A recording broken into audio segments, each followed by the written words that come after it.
As he slowly opened his eyes, a flood of memories from his past washed over him, a stark contrast to his current disoriented state.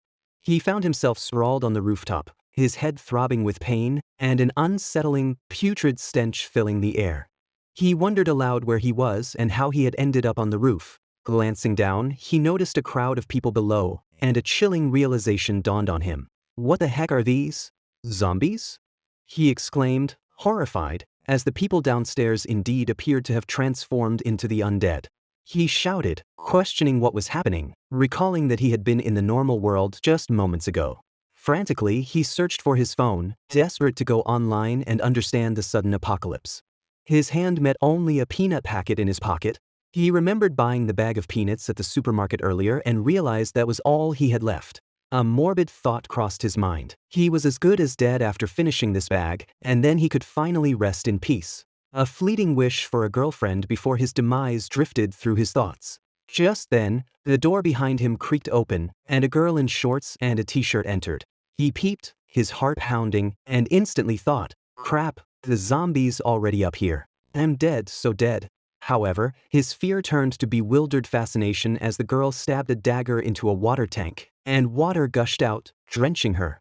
She then proceeded to wash herself. He found the situation ridiculous, a zombie being so sexy. He sighed, mesmerized by her beauty, realizing she was a living human. He accidentally made a sound, and the girl's head snapped towards him. She ran towards him, and he meekly said, "Hello." His greeting was met with a swift slap. The girl pointed a gun at his forehead and demanded he spill it. He pleaded with her, begging her to spare him and not to kill him. She asked who he was. He mumbled his name, his eyes inadvertently drawn to her thighs, thinking to himself that this angle was so good. Suddenly, from behind the zipper of his pants, a voice, that of his sentient chicken, declared that enemies were attacking outside. The chickens seemed dismayed, stating there was no way they were retreating, given the powerful opponents they were facing, and immediately initiated combat preparation. The girl, her face contorted in anger, suddenly lunged forward, striking Shuyong with something. She declared her intent to kill him. He pleaded with her to put it back. Just then, a zombie materialized behind them, poised to attack the girl. She swiftly dodged its lunge, but the zombie, unfazed, relentlessly attacked Shuyong, repeatedly striking him in the groin. He cried out, asking what was wrong with it and why it kept hitting his junk. A dagger suddenly appeared, piercing the goblin-like zombie's eye. The creature roared in pain. It was the girl, who then became the target of the goblin's enraged attacks. She thought that the military zombie's skull was too thick for bullets to penetrate, but now that she had injured its eyes, it could only swing blindly. She observed that the space on the rooftop was tight, with few places to hide, and if they continued fighting, they might attract more zombies. She noted the zombie's enormous upper body and injured leg, which explained its snail-like pace. She then pulled another saw from her wrist just as the zombie prepared to attack her. Shuyong shouted, "Watch out!" She dodged the attack, slicing off one of the zombie's arms. As the zombie attempted to turn, she swiftly beheaded it. She remarked that this batch of zombie cores looked pretty good. Shuyong was terrified. The girl, looking at her dirty clothes, grumbled that she had just cleaned herself and was dirty again. She then turned to Shuyong, questioning his softness and asking which faction he was from. She repeated her question, but Shuyong, still in a state of disbelief, thought this was all insane, a mere product of the horror movies he had been watching. He tried to convince himself that if he just got a good night's sleep, he would wake up. He then reached for his peanuts, noting that the peanut flavor in this dream was quite strong. Suddenly, the girl snatched the packet of peanuts from him, demanding to know who he was and how he possessed such a precious elixir of life. Shuyong meekly asked if she liked peanuts. She firmly reiterated her questions, asking which faction he was from and why he had such precious food. She then pressed the waste saw against his neck, leaving a scar. He realized it was real. He pleaded with her, begging her to spare him. He introduced himself as Shuyong, just an ordinary handsome guy, explaining that peanuts were his go-to snack that he always carried with him, and he had gotten them at the Damatzi supermarket. Just then an attack broke out, and the girl was shot in the leg. Shuyong asked if she was okay, stating she had been shot. She thought she didn't know why the mutated zombies were after her, but it felt like someone was behind it all. On another building, a sniper scoffed, stating that this chick had skills, and advising his companion to just leave the zombies to her and let her take care of them. The other boy with the sniper praised his boss, calling him a genius for scoring the zombie core without breaking a sweat.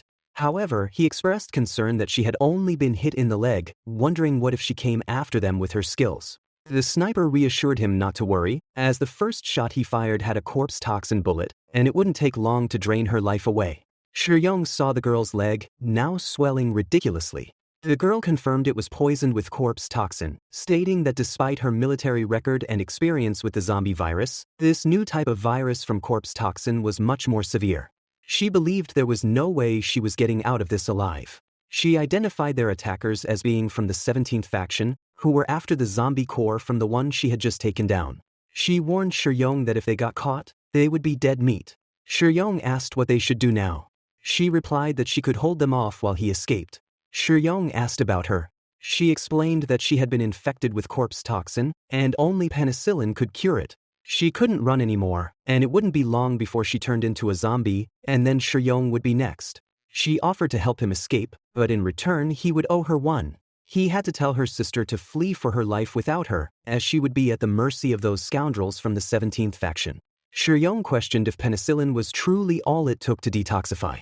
She affirmed it, then asked what he meant by just penicillin, explaining how difficult it was to obtain penicillin as it was extremely rare. Shi-Young muttered, "The rarest." Just then, she said she would fire a shot later to distract them. She instructed him to go to the rooftop where there was a door, and when there was a lot of smoke, she would throw smoke bombs. She then gave him a note, explaining it was where her sister was, reminding him he must tell her. Now's the time, hurry up and go, she urged. Shi-Young ran. Shi-Young found himself torn, reflecting on how the girl had just saved him. He wondered how he could simply abandon her. He thought about penicillin and his own world, considering that penicillin there can be acquired easily. He desperately wanted to return. Just then, a system materialized before him, announcing, "The Primordial Emperor system is online, initiating dimensional shift to the Gulf." Shi-Young questioned what a dimensional shift was, asking if it was a way to return to his world. The girl, still by his side, urged him, "What are you waiting for? Hurry up and go." Shi-Young then inquired if he could return again after leaving. The system replied with a simple yes. Shi-Young declared he wanted to go back immediately. He then woke up in a hospital bed. Moments later, inside the hospital, a doctor was asking an old man about his legs. The old man replied they were much better. Just then, Shi-Young came running, frantically shouting, "Penicillin! Where's the penicillin?" Meanwhile, the girl, heavily infected, was slumped on the floor, on the verge of death. She thought of Shi-Young, silently urging, "That pretty boy, you must tell my sister." On the other end, the men with the sniper observed that the gunfire had stopped and she couldn't pull on anymore. Their boss instructed them, "Let's go, brothers. It's time to collect our spoils." Just then, a nurse admonished Shi-Young for running in the hallway. He spotted the penicillin, snatched it, and shouted, "Dimensional shift." He instantly found himself back in the dilapidated world. Shi-Young then addressed the girl, stating, "Not dead, huh? Good, not dead." She stared at him, asking if he was crazy and why he had come back. He presented her with the penicillin, saying he had bought it. She asked in disbelief how he had penicillin. Shi-Young simply replied that he had just gone to get penicillin and told her not to ask too much. He assured her it was genuine penicillin and that she wasn't going to die, they were going to get out of there alive together. He urged her to eat it and handed her the capsule. She swallowed it. Shi-Young asked how she was feeling, if it was any better. She replied that the swelling had gone down and the toxins had faded away, remarking, "Unbelievable. It's already suppressing the toxins. What kind of penicillin is that?" Suddenly, she heard a door knock and warned, "Someone's coming. Hide quickly." She pushed Shi-Young through a hole in the roof, onto a bed below. He landed with a groan, complaining, "My poor back. A bed? That's insane, man. You know a man's back is the most crucial part, right?" Just then, the door opened, and the sniper and his companions entered. The sniper instructed his men to find the girl, suggesting they might have some fun with her while she was still alive. The girl, however, defiantly stated, "Looking for me, huh? I was gonna look for you guys too. Didn't expect you to come to me." The gang members stared in disbelief, questioning how she was still alive, and then turned and ran for their lives. Shi-Young, on the floor below, thought that he didn't need to worry about her anymore. Just then he noticed a diary. He scoffed, wondering, what's this crap, a diary for adults? Seriously, who keeps a diary? He picked it up and opened it, commenting on its bizarre content, concluding that the person who wrote it was clearly not normal.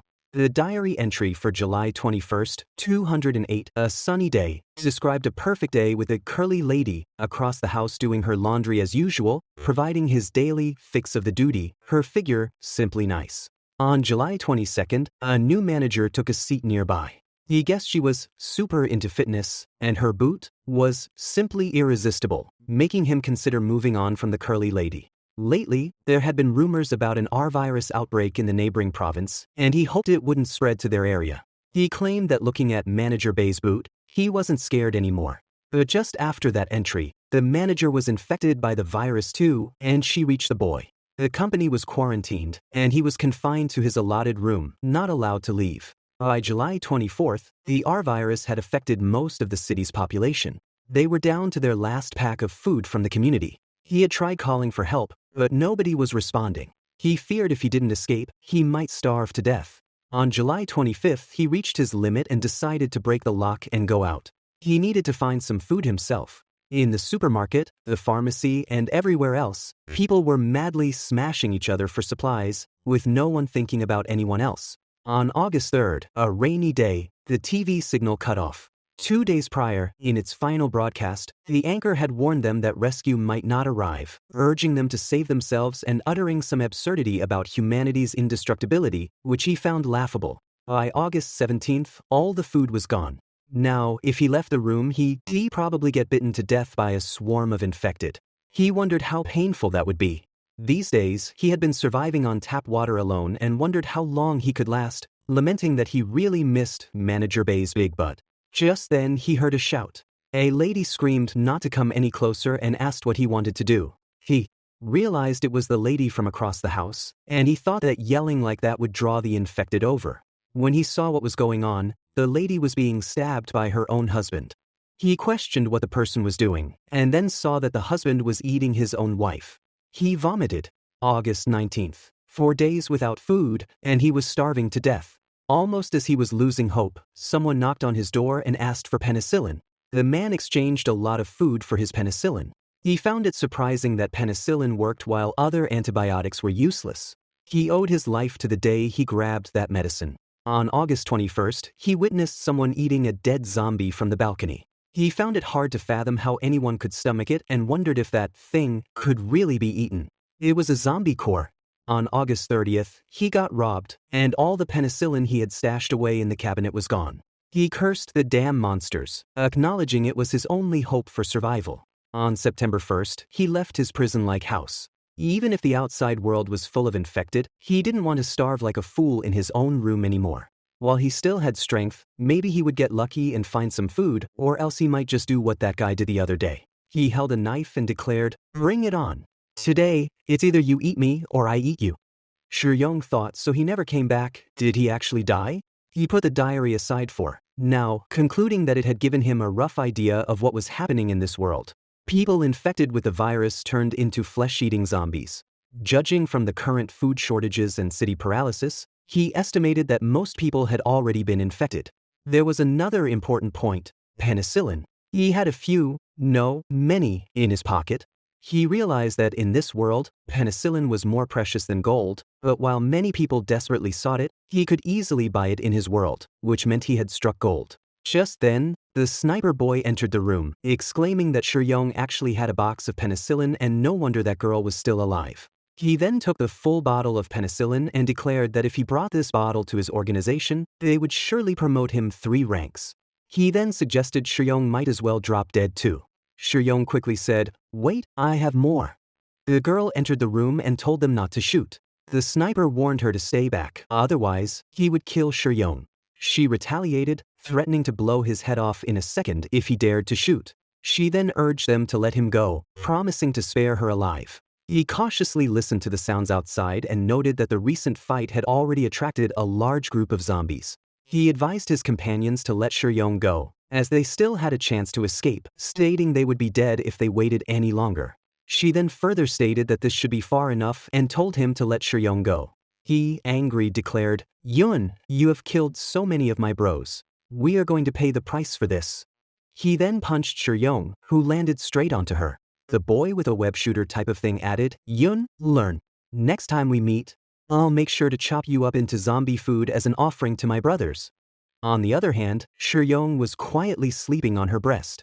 She sighed, asking him seriously how long he planned on keeping this up. A vast swarm of zombies crowded the area downstairs. The girl declared they should be out of the zombie-infested zone by now and suggested they rest a bit before heading out again. Seizing the opportunity, she told Shiryong she had some questions for him, asking who exactly he was and why he possessed items like peanuts and penicillin that ordinary people wouldn't have. Shiryong thought that while Yun, the girl, might appear formidable in this apocalypse, it was always wise to keep something reserved. He decided that if he told her the truth, anything could happen, so it would be better to find an excuse and bluff his way through for now. He subtly slid a bottle of penicillin towards her and said, "Here." She saw it and, recognizing it as penicillin, exclaimed, "This box is a gift for you. Consider it a payment for saving me just now. If you agree to stay by my side and protect me, there will be plenty of benefits for you. What do you say? Shall we make a deal?" Shiryong asked if she was serious. She nodded, and he told her not to be shy and to just take it, adding that it wasn't just penicillin, he could get her even more desirable things. She questioned what even more desirable things meant. Shiryong then listed an array of delicacies: steamed lamb, steamed beef, power-steamed deer tails, roasted duck, roasted spice chicken, roasted marinated sea duck, soy sauce chicken, beef jerky, ample tripe, dried meat sausages, assorted vegetable platter, everything. She cut him off, saying, "Stop. I won't just agree to protect you for these things. I don't want to protect someone who might be from an enemy faction." Shiryong reassured her not to worry about that, stating he didn't belong to any faction. He suggested she could think of him as a pretty boy living in luxury from some utopian land. She thought that his tender skin indeed made him look like a pampered young master. She acknowledged she owed her survival to the penicillin he gave her and, despite her reluctance, admitted he was slowly becoming her lifesaver. She then agreed to the deal, stating, "So you are Shiryong, right? From now on I'll stick with you and keep you safe. But if I find out you lied to me, I'll kill you." Shiryong cheerfully replied that she could call him Brother Shiryong too, declaring that her luck had arrived. He then asked if he could ask her some questions, to which she agreed. Shiryong wanted to know about the apocalypse. She explained that the R virus, carried by zombie cores, sparked the apocalypse, infecting 80% of humans and causing a catastrophic drop in the global population from 9 billion to 1.5 billion, leaving only zombies in their wake. She described zombie cores as having both plant and mineral characteristics, and they could be ingested directly by living beings, used to make evolutionary potions, or stored as energy. Direct consumption led to short-term energy and nutritional supplements. Evolutionary potions came in 3 grades: 1, 2, and 3. When used as an energy source, zombie cores could be utilized individually or arranged in multiples of 1, 3, or 9 to form an energy array that fully unleash their potential. In the apocalypse, zombie cores were still used as common currency to trade different things. She continued, explaining that the newly mutated R virus could quickly adapt and resist modern antibiotics. This meant that high-tech genetic antibiotics were no longer working well, but all penicillin-based antibiotics were still effective. Because of mutations in penicillin and other microbes used to make penicillin, the conditions for producing it had become rarer, hence penicillin was now an extremely valuable drug in today's world. After the world ended, people found a network of groups that were similar to ancient tribes. These groups were connected to larger regional organizations and then linked to even bigger ones. They were currently in Qingzhou, which had 3 small organizations: 17th Earth Construction and Flambeers. The group they encountered earlier belonged to the 17th faction. She described them as violent criminals, committing murder, arson, and looting without any limits. They craved resources and women, enjoyed killing, and even used human flesh as food. They were part of a larger organization based in Yuzu. Shiryong acknowledged that he understood now. She concluded that this area was swarming with zombies, and having Shiryong as a drag meant they couldn't make it back to base today. She suggested they find a place to rest for the night. Shiryong agreed. She then told him to go to sleep as she would keep watch. Shiryong thought that just by looking at her face, it was hard to imagine she was such a formidable survivor. Yong then mentally instructed the Empress system to travel back to the 21st century, and the dimensional shift began. But when he woke up, he felt an immense heaviness. A girl in front of him asked if he was awake. He managed to utter a plea for her to get off, to which she playfully responded that he should be gentle. He then recognized her as his landlord, and asked what she was doing there. She explained that he had been knocked out by a crazy guy who had jumped off the building, but the doctors assured her he would be fine. She felt lucky that she had set herself as his emergency contact. Otherwise, no one would have paid his hospital bill. Yong asked where she had set that up. She then shifted the conversation, asking if he was hungry and offering to feed him. He responded, "Feed me?" She clarified that she meant she would make him some noodles, teasing him that he was a handful, and that since he didn't have any essentials, she would go downstairs and buy some for him. She asked if he needed anything, and he confirmed. She then told him to write her a list. With landlord gone, Yong decided to take a closer look at the Primordial Emperor system. He observed that merely thinking the words Primordial Emperor system made the interface appear before him, and it was pretty straightforward. He saw options for dimensional shift, power-up, and storage. He wondered how to activate the power-up function and saw that it needed a charge. Just then his landlord, Luoshi, returned, complaining that she was dead tired. Yong offered to take the items from her, but she told him not to move, reminding him he was a patient. Yong recognized Luoshi as a rich heiress. He thought that even if he were blind, he could tell she had a thing for him, but he was penniless and couldn't bring her happiness, so he had never responded to her feelings. He then considered that if he had the Emperor system, being able to travel between two worlds, he could definitely make a huge profit with money, and perhaps then she and he. Just then, the door of the hospital room opened. Luoshi's uncle, Uncle Zhao, entered. Luoshi asked what he was doing there, reminding him she had told him where she was. Uncle Zhao replied that her father had sent him to take her to Youhuan for dinner. Luoshi refused, stating she was busy. Uncle Zhao insisted she must go, calling it an absolute order from her father. Luoshi again refused, saying, "Oh no, Uncle Zhao, don't push me." Uncle Zhao then told Yong to wait for him downstairs first. Yong asked what he was up to. Uncle Zhao dismissed the question, telling him to just head down first. Luoshi's uncle then spoke to Yong, asking if they hadn't already made everything clear before. He questioned why Yong was still clinging on to Luoshi, or if the money he had given him before wasn't enough. He advised Yong to be honest if he needed more, and not to return it and pretend to be above it. He then emphasized the difference between Yong and Luoshi, stating that her father would never allow them to be together. Yong interjected, "But if I become very rich?" The man cut him off, stating he knew that every dog has its day, but from what he had seen of Yong so far in his lifetime, he would probably never amount to anything. Just then, in the apocalypse world, the girl, Yun, said, "Hey, wake up." Yong woke up. She declared it was daybreak and time for them to set off, estimating it would take them about an hour to reach the base. They were running through an alley, and Yong was tired. She then announced they had arrived and threw a stone at the wall, which opened a hidden door. She stated, "This is our way." Yong commented that it was really well hidden, and that no one would know there was a space there from the outside. She urged him to hurry, and they reached her sister. Yun exclaimed, "Rue, look, I have brought back the penicillin."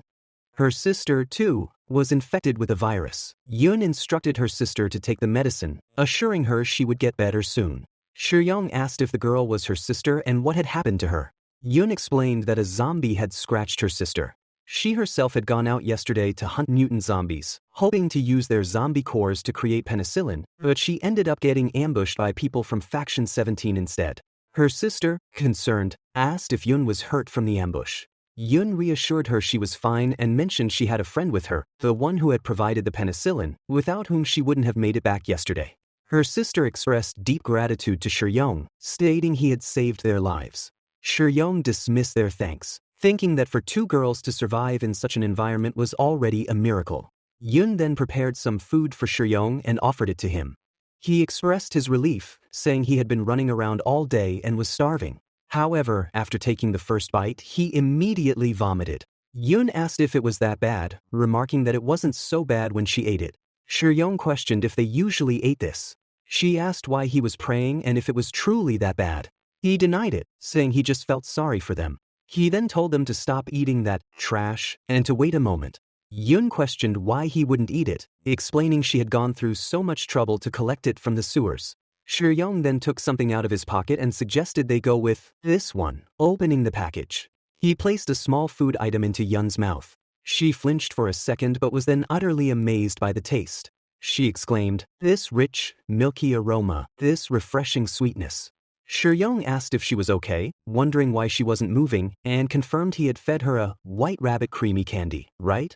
She responded with an enthusiastic, "Yummy." She then asked if he had more, opening her mouth and reaching for his hand. As he got near her, she grabbed his entire fingers along with the candy. Shiyong exclaimed that his hand was still in there, but she didn't stop, taking every bite off his fingers. She declared, "That's delicious. Can I have another one?" Shiyong gave her several more, and she took those candies to her sister, urging her to try this. Her sister also found it incredibly tasty, asking what it was. Yun explained it was a white rabbit cream candy that Shiyong had just given her and that it was very tasty. Her sister expressed profound gratitude for being alive. Yun told her to eat slowly as there was still a lot left. Shiyong, visibly moved and saddened by their hardship, then took out various food items from the 21st century for them, saying, "Here, take it all. All the food is for you guys." Yun recognized one item as a snack she had seen in a book. She asked if all of this was for them. Shiyong confirmed it was all for them to eat and reassured them he still had plenty more. Yun then gave him a bag filled with something, saying, "Here." Shiyong asked what it was. She explained it was all the zombie cores she had collected, and they were all his. Shiyong mused that as soon as a zombie core got close, the mark on his left hand began to burn, wondering if there was a connection between them. He then accepted the zombie cores Yun had offered.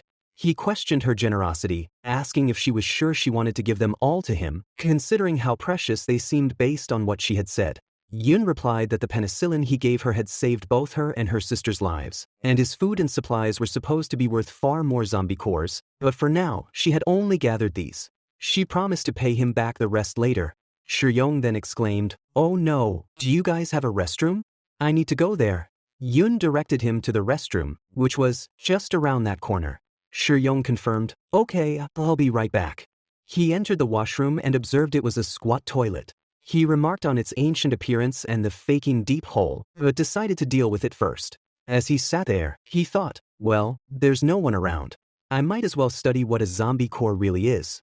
He took out one of the cores, and as he held it, he said, "As suspected, there's a connection. My arm is heating up again." The zombie core was absorbed, and the system pop-up appeared. Power-up successful. Dimensional shift increased by 2. Total dimensional shift, 3. Shiyong realized, so, power-up is used for dimensional shifting, huh? He decided to add a few more, and after several more power-ups, 23 of the zombie cores rolled down the toilet. He now had a total of 9 dimensional shifts. Shiyong thought 9 should be enough and decided to keep the remaining zombie cores for now. Just then, he looked at the bag and shouted, "Where's my zombie core? I clearly had a whole bag just now. How come there are only 2 left?" He then looked at the toilet and, a dawning realization on his face, muttered, "Could it be?" Shiyong emerged from the washroom looking like a wandering soul. Yun asked what was wrong with him and why he had that face. Shiyong mumbled that it was nothing, just a bit constipated. Some time later, Yun announced it was time to eat. Shiyong questioned why she was eating this again, reminding her he had given them plenty of food already. She explained that she couldn't eat all of such precious stuff at once, and besides, she had collected this from the sewers with great effort, and it would be a waste not to eat it. Shiyong reassured her not to worry, as there was more food. She seemed confused, recalling that he had given all the food to them. Shiyong thought that she didn't know he had a storage space in the system, and it would be too strange if he took out more food now. He realized the food he currently had wasn't enough for the 3 of them for a few days and that he needed to go back and get more. Yun then revealed that she was a merchant and that every few days, someone came to deliver goods to her, and there was food there. Shiyong was surprised, asking why she hadn't told him before. She admitted that she hadn't fully trusted him yet. Shiyong then stated he had to go out tomorrow to get some goods and would bring back more food. He further reiterated that he was off to pick up the goods. Yun told him to wait and handed him a small handgun. Shiyong commented on how small the gun was. She explained that it wasn't about the size of the gun, but its power, calling it a deadly assassin's weapon. She insisted he better take it with him, just in case.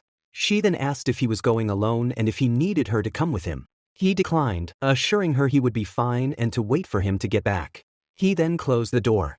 Just then her sister, Ruah, woke up and called out to Yun. Yun asked Ruah if she could walk now.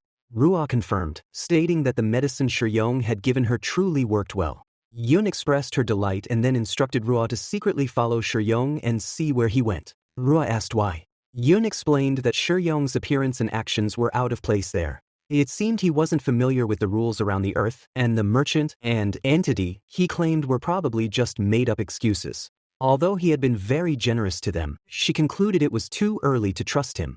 Shuyong felt he had put enough distance between them, confident that Ruah shouldn't be following him anymore. He activated the dimensional shift and returned to the hospital. Upon waking, he immediately thought he should get out of there. He couldn't afford to keep racking up hospital bills, especially since he was penniless. He exited the hospital and saw a car. He reflected on his situation, admitting he hadn't found a job for months and his savings were almost gone. He had once believed he would get rich, but it seemed he was still a broke loser. Nevertheless, he resolved to start by collecting some supplies that were hard to come by in the apocalypse. He acknowledged that food and medicine were more precious than gold in that world, but he had no channels to sell them. He knew that if he approached Faction 17, those vicious brutes would undoubtedly rob him of his goods and then kill him. Just then, Shuyong proceeded to buy a large amount of food, asking the cashier for the bill. He thought that Yun was incredibly skilled, but she was outgunned, meaning she could only protect him from the zombies at best. The cashier scanned all the food items and informed him that his total was 1054 yuan. Shuyong paid for all the goods. He thought these items should fit in the system's storage space. He decided to pack some extra clothes as well, calculating that since each dimensional shift used half a zombie core power, he should minimize the shifts. He found it infuriating that he had to be so frugal, silently cursing the damp toilet. Shuyong was very tired. The scene shifted back to the girl, Ruah, in the zombie apocalypse. She was looking around and remarked how strange it was that Shuyong had disappeared in a blink of an eye. She questioned if her tracking skill was really that bad. She then decided that this location offered a great view and she would just stay there, convinced he wouldn't show up. Just then, Shuyong returned with a lot of packages. He muttered to himself that they should just carry everything back so no one would be suspicious. He then exclaimed that he hadn't seen any zombies there last time and that the place was sealed off. He decided they needed to find another way to go around. He wondered what the heck was going on and why there were so many more zombies here. He shouted for Yun to come save me quick. He realized he couldn't get through the horde and might even have to shift. But just then, a zombie appeared from behind him, lunging towards Shuyong. The packets he had bought fell off, some of them spilling their contents. He was now clutching onto a rope, with zombies falling below. Shuyong shouted, "Dimensional shift," but his passive skill, Quick Climb, activated instead. Shuyong thought he couldn't hold on and needed to dimensional shift now. However, the panel informed him he had 7 skill points and that activating a passive skill cost 1 point, with each upgrade costing double the last. Shuyong thought, what kind of system is this? Upgrade now. The passive skill Quick Climb was upgraded twice, consuming 3 skill points. After the activation, he felt awesome. He was now effortlessly hanging by his old body weight with items on his back, using just one hand. He exclaimed how awesome it was, noting he could now easily hold onto the wire with just one hand, calling it incredible. He then stood on top of the wire and declared he could even walk on the wire, like walking on the ground, cool, just like Spider-Man. He proceeded to perform several Spider-Man moves on the wire. Ruah, standing on the rooftop, observed Shuyong's acrobatic display. She thought she had believed Shuyong was just a fragile, ordinary person, but who knew his climbing skills were so strong? She realized Yun had been right. This guy was no ordinary person. Shuyong landed safely on the floor, observing that the original path was blocked by zombies. He concluded he needed to get to a higher vantage point to survey the terrain and find another way back to base. He spotted a building ahead, noting it seemed to offer a good view. As he began climbing the building, he remarked that scaling the wall was a total breeze, wondering if there were more skills to unlock in the system and feeling excited. Just as he was climbing, he noticed a large number of zombies inside the building through a window. He muttered that these zombies looked gross up close. Taunting them, he yelled, "Want some fresh meat? Come on, you stinkin' zombies, catch me if you can." The glass suddenly shattered, and he fell into the swarm of zombies, instinctively killing one with his bare hand. The zombie's neck was severed. Shuyong, terrified, exclaimed, "What is this? Has my grip strength become so strong that I can snap a zombie's neck directly?" Another zombie lunged at him. He quickly killed it and then, seeing zombies everywhere, and realizing his trusty iron arm couldn't handle this many, he decided it was better to deal with them later. He jumped out of the room and grabbed onto another window's glass. Zombies tumbled out behind him. He sighed in relief, commenting, "That was close. Just a scratch and that would be the end of me in this dangerous world. You can't afford to be too showy." He then noticed he felt a lot lighter than before and wondered what was happening. He looked behind him and saw his bag was gone. He shouted, "Where's my bag?" It had fallen amidst the zombies. Shuyong exclaimed, "How could this happen? I made it all the way up for nothing, and now I even lost my supplies." He gritted his teeth, lamenting that he had blew his remaining cash on that stuff, adding, "No way. That's my startup capital for getting rich. I must get that back." He courageously returned to the zombies, addressing them, "Hey buddies, I am back. Fancy some soft, tender little human hands?" He extended his hand, and all the zombies started falling towards it, tumbling down because zombies couldn't think logically. Shuyong encouraged them, right, just like that. No rush, one at a time, everyone. The zombies continued falling down one by one. Shuyong, observing the silence, noted that they had all been knocked down and that there were so many of them, making his arms sore from hitting them. He spotted his bag and confidently declared, "These zombies are a piece of cake. Just a tiny trick and they're redone for." Just then, he saw something behind him. He wondered if he had just seen a red shadow or something, or if he was simply imagining things. Suddenly, a very large zombie appeared in front of him and attacked Shuyong. As the zombie lunged, Shuyong frantically slammed out of the door, only to be thrown back against a wall, wincing in pain. He tried to run, but the goblin-like creature in front of him was incredibly fast. Shuyong was shocked, thinking this zombie was unexpectedly agile and that he hadn't even seen it coming. He considered momentarily returning to the modern world to avoid danger, but quickly realized he would reappear in the same spot upon shifting back, which would be a waste of his skill points. Damn, no time, he thought. He had no choice but to go all in. He activated the system and commanded it to use all stored zombie cores and skill points for an upgrade. His quick climb skill immediately upgraded to level 6, and he unlocked 2 new skills, fearless focus and steady footing. He turned back to the zombie, now able to see its movements clearly. He thought he had its current moves down and could dodge its attacks just in time. He ran, the zombie close behind him. He realized it was still clinging to him, unable to shake it off even after using all his skill points. He cursed, thinking he was only just keeping pace with it. He had expected to suppress it by going all out. With such high-speed movement, his stamina was depleting fast. He knew he wouldn't last much longer. If he slowed down for even a second, it would catch up and snap his neck. Just then, he reached a dead end, a concrete wall. But Shuyong grabbed a log of wood lying nearby and pierced it straight through the goblin's shoulder, all the way to its spine, getting it through the zombie's body. He relaxed for a moment, but then the goblin started moving again. Shuyong exclaimed, "Damn it! Not dead yet. What the heck is this thing?" Finally, he managed to kill the zombie and extracted the zombie core from its body. Tired, he mumbled that he had managed to salvage something after all. Just as he emerged, Ruah saw him and thought that he had actually managed to escape. She concluded that Shuyong's combat abilities seemed to be on par with hers. Shuyong reached the bunker and announced his return, inviting them to come and see what cool stuff I bought. "I'll blow your minds." Yun's younger sister came out and joyfully exclaimed, "Brother Shuyong, you're back." Shuyong asked who she was. She identified herself, asking if he couldn't recognize her without bandages and why he was covered in blood. She asked if he was all right. He reassured her he was fine, explaining it was all zombie blood.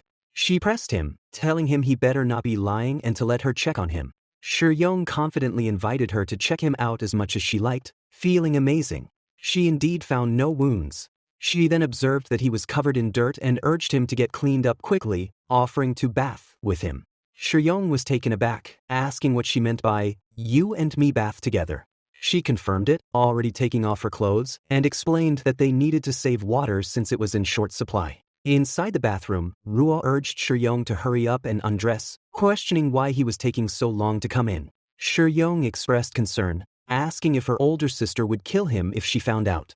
Ruo dismissed his worry, stating her sister wouldn't get mad and they usually bathe together anyway. She told him to stop delaying and just come in. Shiyong, internally conflicted, thought, is this how it should be? Then I shall respectfully comply. I'm coming in. He turned to enter, but just then Yun, her elder sister, arrived and grabbed Shiyong by the ear, demanding he stop right there. She accused him of seeing her sister's naked body. Shiyong quickly denied it, claiming that since childhood he had had extremely bad eyesight, like 8,000 degrees of nearsightedness, so bad he wouldn't even recognize his uncle if he stood centimeters in front of him. He then came out of the bathroom, changing the subject, and proudly declared, "Look what cool stuff I bought back. We got enough stuff here to last for days." He added that for a balanced diet, he had also brought some fruit. Yun saw the bananas and seemed surprised. Shiyong offered them to her, telling her not to be shy and to go ahead and eat. He then playfully smacked a banana into her mouth. She licked the banana, then ate it, exclaiming how sweet and delicious it was. She then looked at Shiyong, noticing his expression, and asked what was wrong. He quietly replied that he needed to savor it a bit more. Her sister, Ruo, remarked that there was so much food, it was like a dream. Yun asked Shiyong if he was giving all the food to them, acknowledging that these were all very, very precious supplies. Shiyong confirmed he was aware of that but stated he had given his word that if they guaranteed his safety, he wouldn't let them down. Yun thought to herself, yes, no matter what, I should keep my promise. However, she also remembered that when Shiyong was in danger earlier, she had just hidden in the shadows and hadn't helped him. Shiyong then confessed that his savings could only afford this much supplies one more time, indicating he needed to figure out a way to make money fast. He also internally reminded himself that he still needed a zombie core for his dimensional shift points and that he was out of skill points. Yun questioned the usefulness of money, stating it was practically worthless, just like scrap paper, and too slippery even for wiping your butt. Shiyong clarified that, to be precise, it should be gold and treasures and such. He explained that his business was trading supplies for these things. Both Yun and Ruo stood up and looked at each other. Yun then walked towards the table and pulled out a gold bar that she had been using to balance the table. She asked Shiyong if he thought this would work. There were 3 gold bars. He thought the texture is gold. She then stated that she remembered it was called that, but it was basically worthless now. She explained she had used it to prop up the table leg because it was perfectly square. She then asked if this was what he considered gold and treasures. If so, she had 5 or 6 more pieces on the table over there. Shiyong was shocked to see them. She told him to take them all as they were useless to us anyways. He then found himself sitting in front of 7 or 8 gold bars on his table. Shiyong slept soundly, dreaming of his newfound wealth. He was muttering about being rich and having money now, but just then Ruo, the younger sister, approached him, a knife in hand, poised to stab him. Yun, the elder sister, swiftly intervened, grabbing Ruo's arm and asking what she was doing. Ruo declared that if they killed him now, all his supplies would be theirs. Yun argued against it, insisting that Shiyong had saved them and they wouldn't be alive if he hadn't given them the penicillin. She questioned how they could repay kindness with malice. Ruo countered, reminding Yun of how they had ended up in this mess to begin with. She recounted how Zhong, a scoundrel, had initially won them over by putting on an act, only to sell them out to Faction 17. They had lost their entire base, with dozens of people slaughtered, and only the 2 of them had barely made it out alive. Ruo confessed that if Yun hadn't stopped her in the bathroom earlier that day, she would have already dug Shiyong's eyes out. Yun insisted that Shiyong was not like that traitor. She pointed out that he had a reason to waste penicillin on them when they were nearly dead. She emphasized that their entire fortune wouldn't be enough to buy a box of penicillin, yet Shiyong had still given them the precious medicine. She concluded that he was not a bad person. Just then, Shiyong woke up and asked what the 2 of them were doing and what was with the silent mumbling. Ruo quickly got on his legs and, looking innocent, told him that she wanted to sleep with him. Shiyong was shocked, asking why she hadn't said so earlier, lamenting that they had wasted a ton of precious time. Yun then stated that she wanted to sleep with him too. Shiyong, surprised again, agreed, but insisted on sleeping in the middle. He found himself sleeping between the 2 beauties. Ruo subtly reached for her knife, intending to harm him, but Yun swiftly kicked the knife away, resulting in Yun landing above Shiyong in an awkward position. Shiyong inquired what Yun was trying to do, reminding her they couldn't do anything with her sister still there. Yun firmly declared that she wanted him to sleep only with her. From then on, she stated, Shur-yong would sleep with her too, and she would keep him safe at night. Shur-yong conceded, thinking that safety did matter, and accepted her terms. Later, Ruo was talking to Shur-yong and asked if he was an evolved. Shur-yong feigned ignorance, asking what an evolved one was, claiming he was just a regular handsome guy. Ruo then asked how he had escaped from that building. Shur-yong asked how she knew. Ruo explained that she had a really sharp nose, and that yesterday, when he came back, she had picked up on his scent from that building. She added that only the strongest, evolved ones could make it out alive from there, implying Shur-yong must be pretty awesome too. Shur-yong, quickly concocting a story, replied that he had just gotten lost yesterday, but luckily didn't run into many zombies, and he had his handgun to thank for his narrow escape. He thought to himself, who would believe I had the primordial emperor system? Let's make something up. Yun then remarked that his marksmanship wasn't bad and asked if he wanted to go practice at the shooting range. At the shooting range, Yun questioned his aim, asking if he was sure he was aiming at the target or if he had some kind of eye problem. She then had enough and declared that his grip on the gun was all wrong and she would show him how it was done. She moved closer to him, held his hands, and instructed him on how to target with a gun. Yun instructed Shur-yong to relax his arm, advising him not to tense his body too much, to calm down, and to aim at the target. She then commanded, fire, and he hit the target. Just then, the system notified him, long-range weapon mastery skill activated. Upgrade now. Shur-yong thought that he could still activate more skills, but he had used up all his zombie core power. He had only the last one he got from the mutated zombie remains, which gave him 2 skill points, and a dimensional shift cost 1 point. He needed to save them for shifting back to reality, as he had no spare skill points left to upgrade to new skills. He then asked Yun if she knew where he could buy zombie cores. She asked if he meant a marketplace, and he confirmed. She told him there was a small trading post about 2 kilometers from here where he could exchange zombie cores. He expressed his delight and suggested they go there. They journeyed to the marketplace, where an old guard, sitting with a gun pointed at them, simply said, "Come in." Yun casually greeted Old Garlic, teasing him for being too jumpy and still worried about zombies here. The old man retorted that he was scared of humans, not zombies. He then asked what they wanted to trade. Shur-yong inquired if he had any zombie cores. The old man asked what his offer was. Shur-yong placed several food packages of spaghetti on the table. The old man exclaimed, "Holy smokes! This is some good stuff. Early 21st century fresh meat cans. These things are really rare these days." Shur-yong then stopped him, stating, "Wait up. First, the zombie cores." The old man remarked that Shur-yong might look silly, but he was pretty sharp. Shur-yong reminded him that he had just said it himself. "It's people, not zombies, that are scary. I need to be cautious." The old man agreed and said he would get the stuff out. He presented Shur-yong with the zombie cores, stating, "Here, these are all the zombie cores I have, a total of 11. Market price-wise, a single mutated meat can get you 2 zombie cores. Your goods are high quality, so elsewhere, you get 4 zombie cores for a can of fresh meat. You can trade 3 cans per zombie core, but we only got 11, so I am 1 short on you. I'll make up the missing zombie core later. How does that sound?" Shur-yong declined the offer for him to make up the missing core and added that he was going to throw in another can for him, but he had a request. The old man asked what it was. Shur-yong then showed him a piece of gold and asked him to take a close look and if he recognized it. The old man admitted he was no expert, but it certainly didn't look like gold to him. Shur-yong affirmed, "Nailed it. You got a keen eye. Guess I was right to see you. The extra cans are your commission, brother. You seem well connected. Help me gather metals of this kind, and I'll trade cans for whatever you collect. What do you think?" The old man said his deal sounded pretty sweet, but questioned why Shur-yong needed this gold, as it wasn't worth a lot. Shur-yong dismissed his concern, telling him to find as much of this stuff as he could, emphasizing, "The more, the merrier. I'll take all you've got."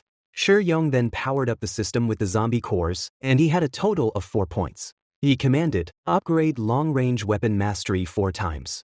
He then loaded the gun and shot at the target, hitting all of them. He declared he had finally become a more like shooter. Shur-yong then announced he had just activated a new effect called Doom Bullet, remarking it sounded pretty bad. He immediately wanted to try shooting one, but the system informed him that the Doom Bullet could only be used for free once a day. Shur-yong complained about the system's stinginess and asked how to use the Doom Bullet then. The system instructed him to simply shout, "Doom bullet, fire," and launch it. Shi-Young found this ridiculous, asking if the system was kidding him and if it thought he was some kind of superhero needing to shout out his moves, calling it too embarrassing. The system retorted by asking if all humans didn't like to yell out their moves before making them, claiming it was according to your customs. Shi-Young snapped back, asking the artificial damn bit if it had decided to be considerate now, recalling that when he was about to fall to his death earlier, he hadn't seen it rushing to help. He then looked around, gathered his confidence, took out the gun, and shouted, "Doom bullet, fire." He fired the bullet. Both girls behind him watched in awe as the bullet hit the building across. Shi-Young remarked, "How come there is no reaction when it hits the building across? Isn't this just a regular bullet?" He concluded he needed to do more research on this bullet. The girls quickly turned around, going about their regular tasks. Yun, the elder sister, suggested they just leave things there and clear out a room for Shi-Young. Just then, Shi-Young asked if she could actually carry all that stuff and offered to help her with it. The elder sister scoffed, stating, "What? It's not heavy at all. This weight is nothing for us evolvers." Shi-Young was intrigued, repeating, "Evolvers? This is incredible." She confirmed, stating that ordinary survivors couldn't compare to them, but very few people managed to evolve successfully. Shi-Young then asked if there were any requirements to become an evolver and if he had a chance to become one. She asked if he wanted to become an evolver and explained there were 3 ways to do so. The first way was to get infected with the R virus. As long as one survived without turning into a zombie and successfully developed their talent, they had a chance to become an evolver. However, this method was more common in the early stages of the R virus outbreak and was hardly heard of later on. The second method was directly consuming a zombie core. After swallowing it, as long as one didn't bust from it, there was less than a 10% chance of becoming an evolver. The third method was to take an evolution potion. These came in 3 levels, 1, 2, and 3, and she had heard that major organizations even had better evolution potions. Shi-Young's eyes lit up. He asked where they could get these potions, declaring he was willing to trade whatever it took. Yun offered to take him to the Earth Construction Alliance's stronghold, explaining they were different from Camp Number 17. They were an organization that only looked at benefits, so he should be able to trade resources for an evolution potion there. Shi-Young exclaimed, "Great! Let's set off tomorrow." The next day, Shi-Young, with his backpack, glanced at Ruo, the younger sister, and asked Yun if Ruo wasn't coming along with them and why he always felt like she was glaring at him these days. Yun dismissed his concern, stating Ruo was glaring because she had an eye condition. Just then, they reached the outskirts of their base, and there were too many zombies. Yun remarked that it felt like there were more and more zombies near the base and that it looked like it was time to clean up a bit. Meanwhile, back at the shooting range, Ruo angrily muttered about that damn Shi-Young and why Yun wouldn't let her kill him. Just then, she saw the building in front of her collapse. She thought, what the heck? How did the building across collapse? It was due to the doom bullet that Shi-Young had fired earlier. In the quiet streets, a lone zombie ambled along until it was abruptly struck by a dagger. It was Shi-Young and Yun. Yun explained that this was Central Street, known for its particularly high zombie population, and advised against firing a gun unless absolutely necessary. She then bent down and opened a roll-up shutter, revealing a car inside. Shi-Young asked if this was also her base. She explained that for safety, she maintained several supply points. She added that it would be best to drive to the Earth Construction Alliance from here, noting it was only a 2.5-hour drive on the highway. Their car sped down the highway, with many zombies hot on their heels. Shi-Young pointed out the pursuing zombies. Yun casually replied that no bodies would shake them off soon. She then asked Shi-Young if he was sure he wanted to become an evolver, warning him that even the highest grade evolution potion could be lethal. Shi-Young admitted he wasn't sure if he should take it, but decided they should buy it first. He thought that the main purpose of this trip to the Earth Construction Alliance was to exchange supplies. He recalled Yun's description of the Earth Construction Alliance as being similar to a guild. He reasoned that since they were outnumbered, there was no guarantee they wouldn't harm them. He decided not to reveal too much in their first deal, aiming to win mutual trust first. Just then, a zombie tugged at his car window, terrifying Yun. She exclaimed that it was a red zombie and wondered how so many had shown up all of a sudden. She urged Shi-Young to quickly shut the window down. Shi-Young fired gun bullets at the zombie, but the zombies were too fast and dodged his shots. One of the zombies directly broke the car's roof and struck his hand inside. Shi-Young shot that zombie. Damn it! Why can't I hit them? am usually dead accurate. He cursed. Yun explained that red zombies instinctively dodged bullets and normal weapons were no use against them. She instructed Shiyong to drive as fast as he could, declaring she would handle them. She then came out of the car to fight the red zombies. They both attacked each other. She swiftly took out her waist blade and cut one zombie in half. As others came towards them, she cut them down too. One of the zombies gripped her leg and threw her from the car. She fell onto the road, with many zombies about to attack her. Just as they were about to lunge, Shiyong appeared and shouted, "Hey, you guys! Don't hurt my bodyguard!" Yun looked at Shiyong, utterly bewildered, questioning how he could have killed those red zombies. She stammered that he had killed them in an instant. Shiyong, still catching his breath, acknowledged it was close, almost not making it. A moment before, when she had fallen from the car, he had emerged, using one of his skills, and with his gun, had banged the zombies straight on their heads, wiping them out. Shiyong then challenged the red zombies. "You can dodge bullets, huh? I'll blast your brains out." "No way you are dodging that." Yun thought, this Shiyong is actually this powerful to wipe out 6 red zombies in such a short time. That's almost at the level of a first-tier evolver. Shiyong then began collecting the zombie cores, declaring, "Jackpot. All zombie cores, time to power up again." He then felt a pang of exhaustion, thinking that his body couldn't handle such high-speed movement after all and that he should probably hit the gym more. He then asked Yun where the zombie cores had gone. Yun quickly urged Shiyong to stop looking and to look around instead. They were surrounded by a fresh wave of zombies. She exclaimed, "Where did suddenly so many zombies come from?" She shook her head, saying she had no idea, and urged him to, "Let's go and drive away." They rushed towards the vehicle. Zombies were attacking them, and Yun instructed Shiyong to save their bullets, as there were too many of them. It was a whole swarm of zombies. Yun accelerated the vehicle, and they drove over the zombies, killing them. Shiyong then asked why the car wasn't moving. Yun explained that the zombies had struck under the car, and too many zombies had now surrounded them. He asked how many bullets they had left. She replied, "Not many left." Shiyong said he only had 10 bullets left. He thought that 10 bullets were nothing against so many zombies and that the only skill he could use now was the Doom Bullet. He asked the system if it had said before that only 1 Doom Bullet per day was free. The system confirmed. He then asked how many Doom Bullets he could buy with his remaining skill points. The system stated that the first-time purchase of Doom Bullets was on an equal skill point basis. He decided to buy 7 Doom Bullets and immediately purchase them. He thought that the remaining 2 skill points were for Dimensional Shift. If the 8 Doom Bullets didn't work, he could only shift back to the modern era. But then he worried about Yun, thinking she definitely wouldn't be able to escape on her own and would surely die here. Shiyong reassured her not to worry, as the car was very sturdy, and the zombies wouldn't be able to get in for a while. Yun looked at Shiyong, admonishing him for not conserving his bullets, stating that using them all up wouldn't help. She emphasized the importance of saving at least 1 bullet, as it would be very useful for him. Shiyong questioned the utility of a single bullet. Yun explained that she always kept a last bullet, asking if he would want to be eaten alive by zombies. She clarified that this last bullet was for oneself. She somberly added that death is a dime a dozen in this world, and that she was always ready to meet her end, but hoped to die a less painful death, suggesting he keep a last bullet too. Shiyong ignored her advice and fired all 8 Doom Bullets, but there was no reaction at all from the zombies. Just then, it started pouring rain. Yun remarked that it was raining, so they didn't have to worry about running out of water. She added that if they got stuck, they could only hope someone nearby lured the zombies away, but no one could be that kind-hearted. As the rain poured, an awful stench filled the air. Shiyong remarked on the terrible smell. Yun explained that the rain had puffed up the zombies' rotting flesh. She noted that every rainy day brought such a foul stench. She pointed to several buckets on the back of the car, which she had kept there for collecting drinkable water, and remarked that it was really pouring. She hadn't seen it rain this hard in a long time and predicted that if it kept raining like this for another day, they might see something interesting.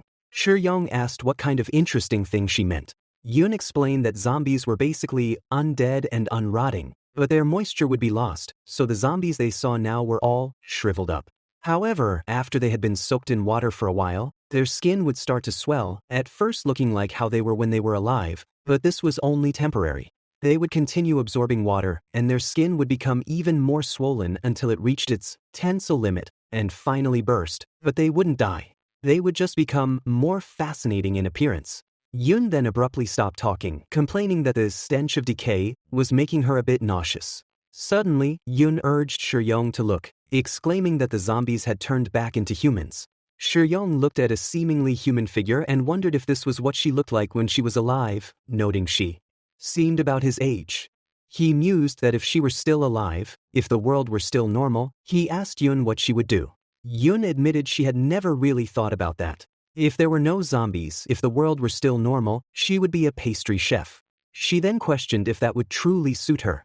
Shuyong confidently replied that of course, that career would perfectly suit her.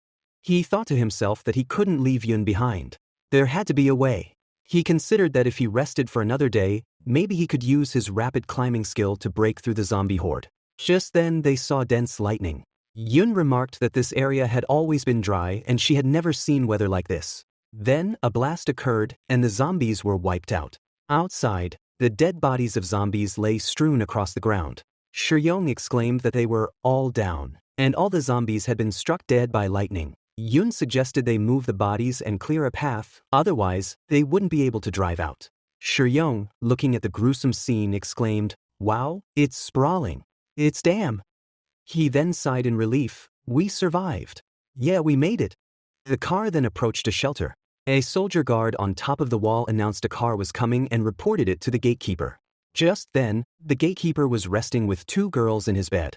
Someone arrived and urged, "Gatekeeper, sir, wake up. There's a car at the city gate." He woke up with a groan, asking if it wasn't too early for anyone to arrive, and instructed someone to go down and ask. A guard approached the car and demanded, "Hey everyone in the car, get out. Never seen you before. Where are you from? Are you here seeking refuge?" Shuyong quickly clarified, "No, we are traders. Here to exchange goods." The gatekeeper, now present, instructed them to bring the stuff over for him to check if they wanted to trade goods. One of the soldiers brought a food item and handed it to Brother Luo, the gatekeeper, stating, "Brother Luo, these are the goods he wants to trade." Yun saw the soldier open the package and protested, "Hey, we haven't traded the goods yet. Why did you open it already?" Shuyong quickly intervened, assuring the gatekeeper it was fine and that it was just right for you to try out the quality of the product. "Just try it out and I'll see."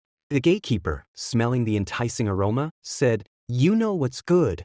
He took a bite, savoring it. Others around him asked, "Brother Luo, how's the taste?" He kept eating.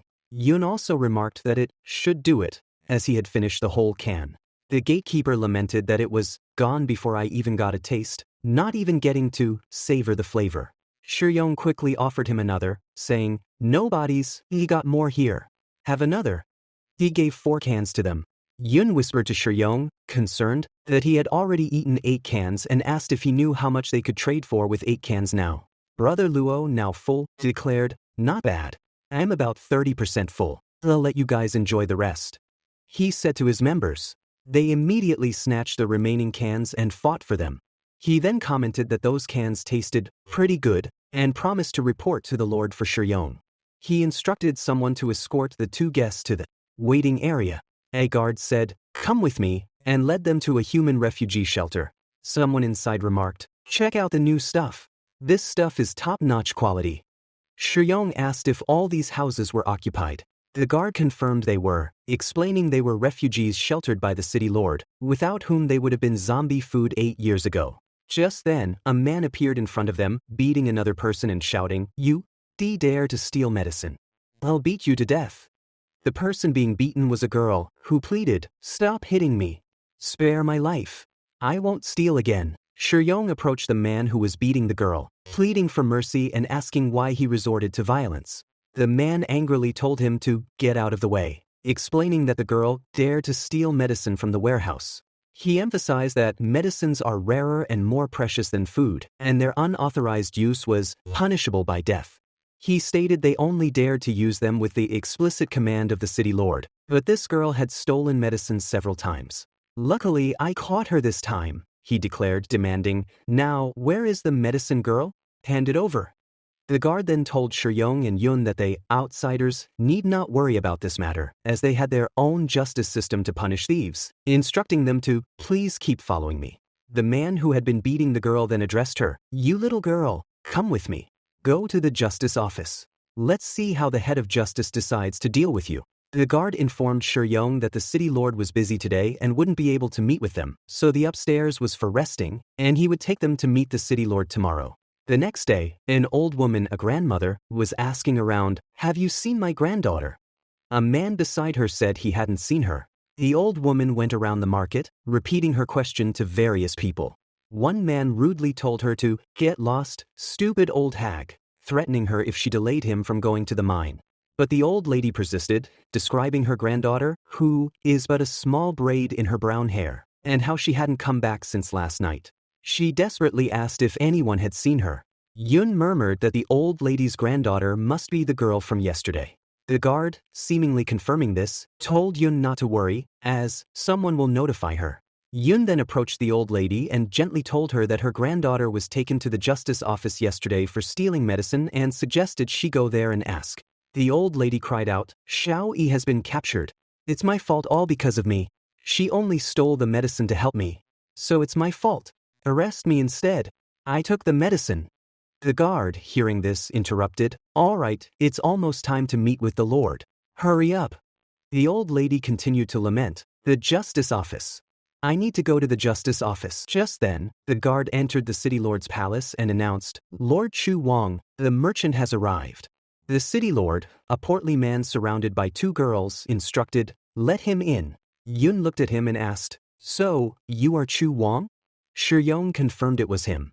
The city lord stated that his trading rule was only to exchange goods with people he knew. However, the guard interjected, reminding the city lord that the canned meat Shuyong had brought was really tasty, asking if that was true. Shuyong affirmed, "Indeed. It can make everyone who has tried it love it.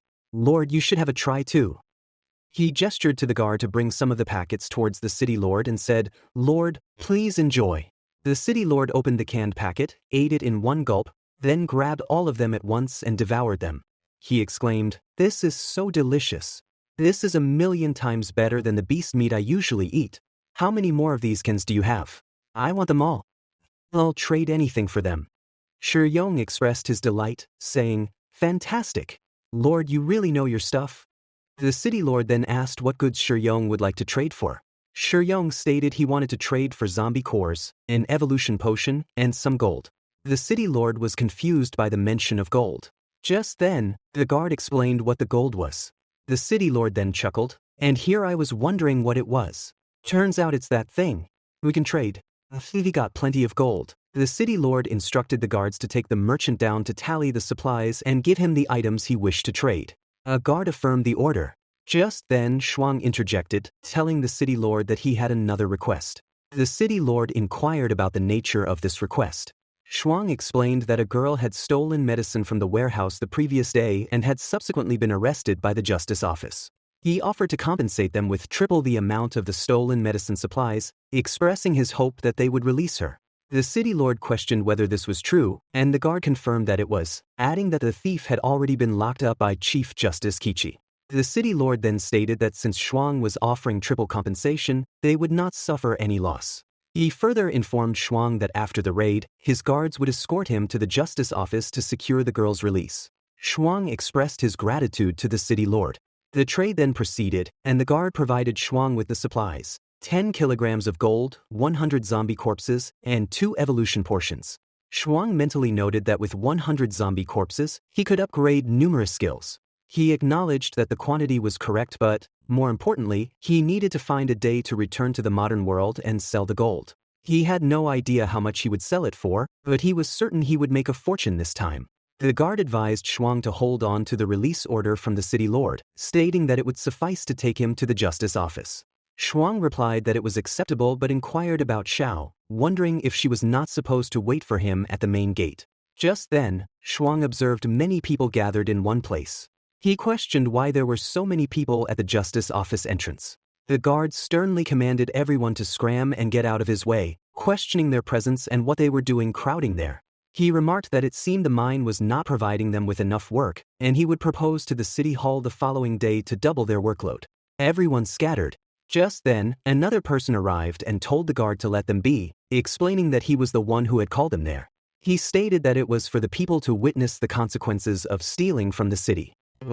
He then addressed the assembled crowd, telling them to get a good look and reminded them that they survived in the post-apocalyptic world only because the city lord allowed it, emphasizing that everything in the city belonged to the city lord. The girl was hanging dead.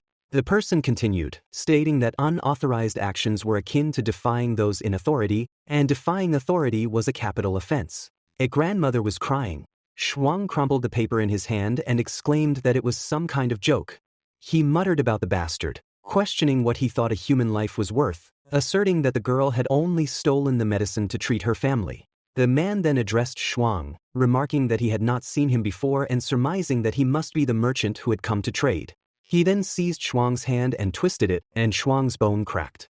The man then told Shuang that since he was from an outside city, he would forgive him this time. The guard, accompanying Shuang, informed Chief Justice Qiqi that Shuang was indeed a new merchant from outside the city and requested forgiveness for any mistakes.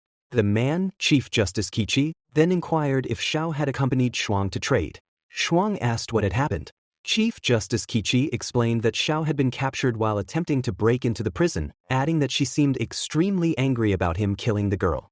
He expressed uncertainty about whether to release her or execute her directly. The guard urged Chief Justice Qiqi to calm down, emphasizing that the city lord was very fond of these two and that killing them would mean the city lord would never again taste their delicious flesh. He suggested simply keeping them alive. Just then, Shuang powered up his system with all the zombie codes he possessed and asked how many times he could upgrade with his current skill points. The system replied that he could upgrade 3 levels. Shuang immediately confirmed the upgrade. He had now reached level 7, and the next upgrade would require 128 skill points. A physical damage detection then indicated the need for skill points to recover, and Shuang confirmed the recovery of his broken hand. People in the front speculated that Shuang would definitely kill Chief Justice Qiqi for real if he could capture Xiao so easily, concluding that his strength must be formidable. Shuang mentally acknowledged their thoughts and further considered that a doom bullet might take Chief Justice Qiqi down, but it might also hurt the people around. He decided that the best course of action was to use extreme speed to escape with Xiao. Having leveled up 3 times, he believed he should be able to hold on until they escaped. He activated extreme speed climbing. He ran past the 2 guards who were holding Xiao and in front of Chief Justice Qiqi, then climbed the building, announcing his intention to make a grand escape in one go. He then exclaimed that his climbing skill could last longer than before. Just then, Xiao told Shuang not to worry and suggested they escape first. After they had covered a significant distance, Shuang declared that he was maxed out and at this distance, they should not be able to catch up. He commented on how close they had come. Xiao apologized, telling Shuang that she had dragged him into this. Shuang reassured her, telling her not to say that she had done nothing wrong, taking all the blame on himself for being there and for not taking action earlier. Xiao expressed her surprise at how quickly they had acted, lamenting her own weakness and wishing she could have held them off longer. Shuang inquired if that was Chief Justice Qiqi. Xiao confirmed it, stating that he must be a level 5 evolver. Shuang asked if a level 5 evolver was considered very powerful. Xiao explained that evolvers always started from level 1 and that breaking through each level was very difficult, recounting that it had taken her 10 years just to break through to level 3. She further elaborated that every faction had its own high-level evolver to protect its safety, but level 5 evolvers were quite rare. Some even believed there were level 10 warriors who could easily dispatch a safety with a single move. Shuang mused that even in the apocalypse, there were still incredibly strong people, and he thought that he had been too naive in believing he could dominate the world with his system. Just then, Chief Justice Qiqi reached them. Xiao shouted a warning. Chief Justice Qiqi then struck Shuang with a knee strike. Shuang was hurt, but Chief Justice Qiqi continued to beat him severely. Xiao shouted his name, but Chief Justice Qiqi retorted, asking if he had said they could leave, holding Shuang's head between his hands. Then, Chief Justice Qiqi left Shuang on the floor. Xiao was about to attack him, but with a single punch, he forced her to retreat and then grabbed her neck. Xiao told him to let her go, but Shuang then drank the evolution portion he had. He was in severe pain. Xiao questioned why he drank the evolution portion. Shuang did not respond, but he laughed through the pain.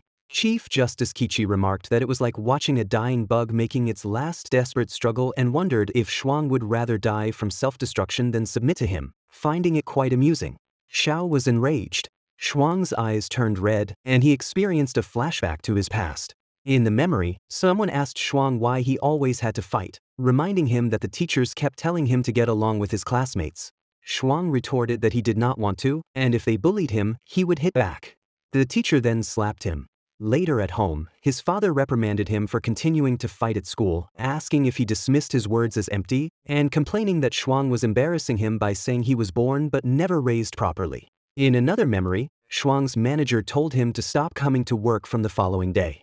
Shuang asked why, inquiring what he had done wrong. The manager replied that it was common for the boss to ask female staff to drink more and questioned why Shuang always interfered, telling him to mind his own business from then on. In a final memory, Shuang witnessed a man harassing a girl. The girl pleaded with the man to let go of her. The man told her to stay and have some fun with him. Shuang intervened, asking what they were doing. The man told him to beat it and leave them alone. Shuang was beaten very brutally, but he still held onto the man's legs. The man demanded that he let go of him, calling him a mad dog, and decided that they should leave before the cops showed up. The lady thanked Shuang, expressing her appreciation. She noticed that Shuang was tearing up a suit and asked if he had nowhere to stay. She offered him a room for rent in her apartment. Shuang admitted that he was indeed looking for a place and asked about the monthly rent. The lady assured him that it was very cheap. The lady and Shuang went to her home. As Shuang was eating, the memory concluded, and the scene shifted back to the present, where Chief Justice Qiqi was hitting Shuang. Chief Justice Qiqi mockingly remarked that Shuang was like a dead dog and that his evolution seemed to have failed. Meanwhile, elsewhere, Ro was observing Shuang and thought that he was almost lost, trapped in an endless stream of memories. She mused that the probability of her level 2 evolution portion working was too low, and at this rate, it could only go so far. She concluded that the quality this time really wasn't high and she might as well find another one. Ruo reflected that they had tried so many times but still could not succeed, implying that self-destruction might be their fate. Shuang, still immersed in the memories, was talking to the lady. She asked if the food was tasty. He enthusiastically replied that it was delicious and that her cooking was so good she could open a restaurant, adding that he could eat it every day. The lady responded that as long as he wanted to eat, she would make it for him every day. Shuang remained silent for a moment. The lady then mentioned that she had bought a cake from a popular dessert shop that day and encouraged him to try it. Shuang ate it and declared it delicious. Just then, an idea came to his mind, and he exclaimed that he wanted to be a pastry chef. The lady asked what was wrong, as Shuang seemed a bit lost in thought. Shuang replied that he thought he might have forgotten something. On the other hand, Chief Justice Qiqi was about to take Xiao, whom he had tied up. Xiao defiantly asked what he was doing and told him to just kill her if that was his intention. Chief Justice Qiqi replied that he would not, explaining that he would be in trouble if he killed all the suppliers the city lord needed. He added that Xiao's face was pretty, and if all else failed, he could always cut her tendons and present her to the city lord as a plaything. Just then, Shuang grabbed Chief Justice Qiqi's hand and leg and stood up. He declared that Chief Justice Qiqi was not going anywhere. Shuang clutched Chief Justice Qiqi's jacket and punched him in the face. Shuang then began to beat Chief Justice Qiqi so brutally that the ground shattered. Chief Justice Qiqi's face was covered in blood. Xiao exclaimed that Shuang had successfully evolved and expressed surprise, having thought he was already dead. Shuang replied that he was not that easy to kill. Just then, Chief Justice pierced his hand straight through Shuang's chest. Xiao was shocked by what happened. Shuang, however, calmly stated, "Well done, the evolution was a success." It was Chief Justice Qiqi who uttered these last words, confirming the success of Shuang's evolution even as he was being killed. Chief Justice Qiqi, despite being impaled, declared that even if Shuang had successfully evolved, he was merely a level 1 evolver and questioned if Shuang truly believed that was sufficient to defeat him. Shuang clenched his teeth, and a surge of energy emanated from his body. Chief Justice Qiqi exclaimed in disbelief, questioning how that was possible, recognizing it as a golden abyssal physique, something only a level 10 evolver would possess. Just then, Chief Justice Qiqi was seen running towards the speed demand gateway, his thoughts racing. He had just seen how Shuang could use the golden abyssal physique, an ability he was certain was indeed the golden abyssal physique, just like one he had witnessed before. Now Xiao, standing there, pointed her finger towards Chief Justice Qiqi and fired an attack. Chief Justice Qiqi was running with the attack just behind him, which appeared massive. It struck Chief Justice Qiqi, and the man was wiped out. Meanwhile, the city lord inquired about the commotion, sensing an intensely powerful wave emanating from 10 miles outside his city. He wondered which powerful figure was passing through the area in Faction 17. His aide responded, "Come." Someone then asked the city lord what was wrong. He answered that the force was wrong. In the climber's location, the lady with Shuang asked him if he felt it. Everyone was shocked by the sheer force that Shuang had released. Xiao urged Shuang to hold on, assuring him that she was going to patch him up in just a second. However, she then exclaimed that the wound was too severe and she couldn't stop the bleeding. But just then, Shuang's body itself stopped the bleeding, and Xiao, filled with relief and urgency, told Shuang that he must hold on and she would take him to the doctor right away. Just then, the city lord came running to the area, noting that the aura had disappeared. He pondered why such a strong evolver would be fighting near his domain and expressed his hope that he hadn't offended them. He reasoned that as a straightforward businessman, it was unlikely he would have provoked any high-level evolvers. About 4 then, at a different location, a gate was violently impacted. The lady approached the door, but someone outside the door impatiently told her to hurry up and open it, then kicked the door open. It was Xiao. The lady exclaimed Zhao's name and told her that she would pay for the broken door. Xiao dismissed the remark, urging her to hurry up and help her save Shuang. Upon examining Shuang's injuries, the doctor expressed his perplexity, remarking on the strangeness of his vital signs. When asked what was wrong, the doctor admitted he couldn't definitively say Shuang was fine, nor could he say he wasn't. He decided to bandage his wounds for now, adding that he had scanned Shuang's organs and discovered a large area of metal material covering his wounded side. The doctor found this peculiar, noting that these metals had effectively saved Shuang's life, and he had never before witnessed a wound heal in such a manner. Xiao then inquired if that meant Shuang was all right, but the doctor reiterated his inability to make a promise due to the sheer strangeness of the situation. Xiao pressed further, asking what exactly was going on, to which the doctor suggested keeping Shuang there for a few days for observation. Just then, the scene shifted to a leader in Group 17, who instructed his underlings to punch him a few times. The underlings, astonished, asked if he was serious, wondering how they could possibly hit him. He insisted, reminding them of how much he had bullied them and asking if they didn't want revenge. He urged them to come and beat him up to let off some steam, assuring them he wouldn't hold it against them. They nodded, and a flurry of punches landed on the boss. The boss, internally, cursed, thinking they had truly hit him hard, but he silently vowed to show them who was boss later. He was then seen walking to a doctor's clinic and knocked on the clinic door. When the doctor came out, he immediately told Dr. Zhao that he was injured again and needed treatment quickly. The doctor took him inside, remarking that it was his 3rd visit that month and he was getting injured too frequently. The man replied that his line of work simply made it easy for him to get hurt. Just then, Xiao emerged from a room and saw the man who had previously threatened and attacked them. She was shocked, wondering how he could possibly be there and whether Faction 17 lacked a medical facility. She realized that if he discovered their presence, he would undoubtedly send people to surround them, and she needed to leave before he could notify his faction. As they were moving towards the doctor's clinic, the doctor informed them that the rooms had patients and directed them to come over so he could dress their wounds. The leader agreed. Just as he entered Zhao's room, she was waking Shuang up. The doctor quickly intervened, stating that Shuang couldn't be moved around right now and instructing them to put him down. Xiao insisted that they had to leave. Just then the leader entered, loaded his revolver, and shot at them. The doctor, aghast, demanded to know what he was doing. The leader explained to the doctor that Xiao and Shuang had killed over a dozen of his brothers, and he had vowed before that he would definitely kill them. Xiao then declared that she had already sent a signal and her faction brothers were nearby, asserting that he couldn't escape. Xiao didn't say anything further but began to run. The leader threatened to skin them alive. The doctor firmly interjected, stating that the leader could not kill people in his clinic as they were his patients. He warned the leader that if he dared touch them, he would never receive his help again. She emphasized her seriousness, asserting that she absolutely would not allow anyone to harm her patients. The leader conceded, saying he wouldn't lay a hand on the doctor's patients. Few more days to hide out in there, assuring them that she would have people block off the area around there, guaranteeing that the moment they stepped out of the clinic would be their end. Shuang found himself in the inner space of his mind. The system congratulated him on evolving into a perfect first-level evolver, stating his talent was energy gathering. Shuang expressed disbelief that he was not dead. The system explained that he had used up 3 years of his lifespan to defeat a 5th-level evolver with energy gathering. Shuang was astonished, questioning what, 3 years of life? The system elaborated that he had unconsciously relied on instinct to activate his energy gathering talent and defeat a stronger opponent, at the cost of his own life energy. A voice then echoed Shuang's thoughts, remarking that they had underestimated him, never thinking he would evolve into a perfect evolver through sheer willpower. Shuang demanded to know who was speaking. The voice quoted an old human saying, "What doesn't kill you makes you stronger." It further explained that his evolution would unlock more functions in the system and advised him to use them well.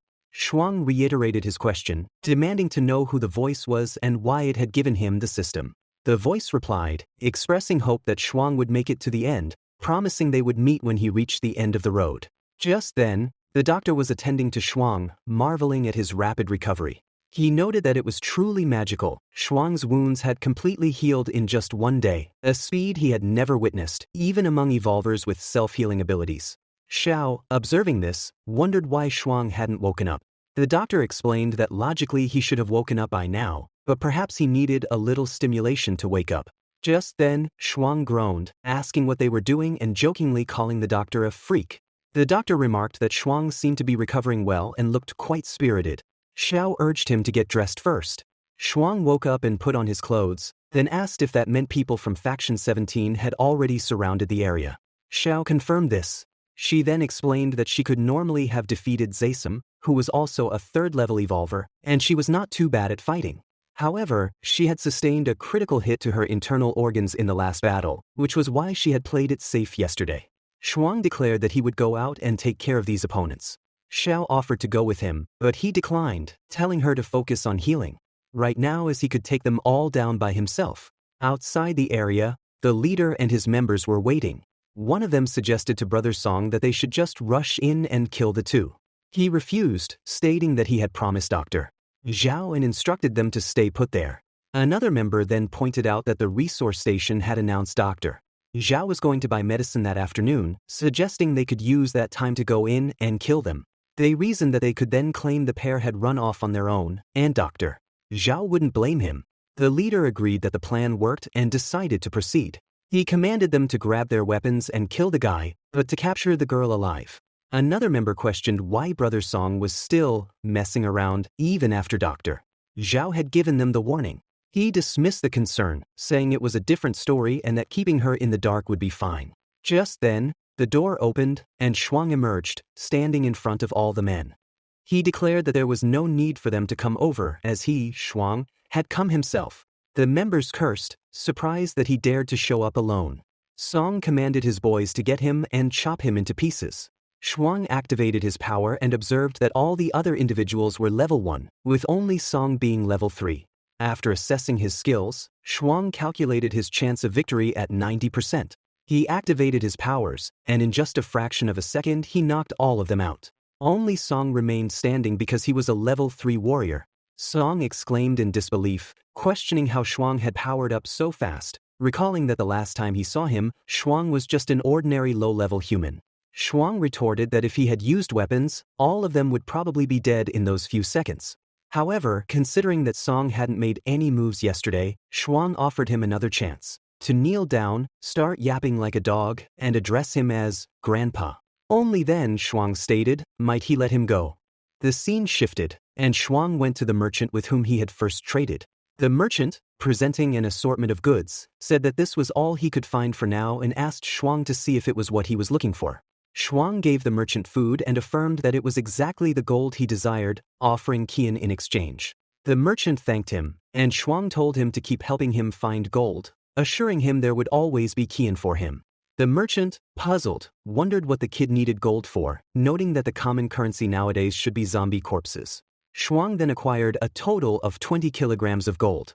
Shuang declared that he had struck it rich and announced his intention to trade their supplies, as he needed to bring back more food and water. He asked Xiao if she would be all right outside and urged her to be careful on the road. Just then, he stepped out and activated Dimensional Shift, then woke up on Earth. Someone was knocking at the door. Shuang asked who it was and what the knocking was about. The lady, who was his landlord, came in, calling his name and hugging him. Shuang, surprised by her anxiety, asked what the rush was. The lady retorted that she should be asking him that, inquiring about his whereabouts these days and noting that he hadn't even answered her calls. Shuang explained that he had been out on some business where there was no cell signal and apologized profusely. The lady expressed her distress, saying that his sudden disappearance had nearly given her a heart attack and that she had almost called the police. She then firmly stated that there would be no more of this and told him to give her a heads up if he was going out. Shuang acknowledged her request and, as an apology, offered her a gift. The landlord initially refused the gift, telling him not to bother spending money as he hardly had any. Shuang, however, reassured her about the money, explaining that he had made quite a bit this time out. He suggested they go buy something she liked, adding that she could pick anything she wanted. The lady whispered to Shuang that the store was quite expensive and suggested they go to another place. Shuang, unconcerned, remarked that all the styles were pretty nice and urged her to quickly pick one she liked. He boasted that he had earned enough money to buy hundreds of these items and would be making even more later on. The lady, astonished, asked how Shuang had managed to earn so much money. Shuang then addressed a salesperson, asking her to show him their best merchandise. The salesperson politely responded, saying, "Certainly, sir, please wait a moment," and then showed him a necklace. Shuang asked the lady to try it on and he tied the necklace on her. The lady, delighted, kissed it and said she really liked it. Shuang expressed his pleasure that she liked it. The lady replied that as long as it was from him, she would love it. Shuang then decided on that one and asked the salesperson to wrap it up for him. The salesperson confirmed. Shuang then told the lady to wait there, saying he was going to run over to the bank and deposit some items real quick and would be right back. He then went to a shop and inquired if they bought gold there. The sales lady asked how many grams he would like to sell. Just then Shuang showed them the bag.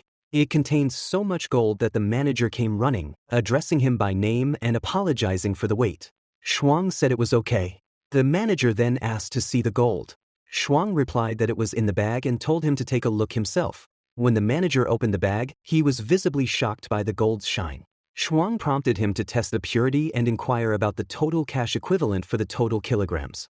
The manager simply told him to sign there, and he would be all set.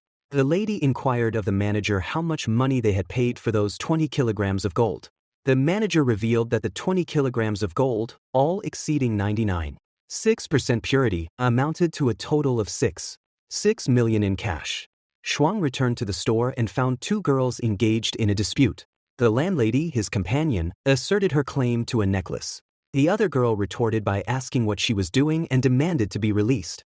The landlady insisted it was her necklace and asked for it back. The other girl then questioned if she had paid for it yet, implying that if she hadn't, it wasn't hers. Shuang inquired about the commotion. The landlady explained that the other girl had snatched the necklace he had given her.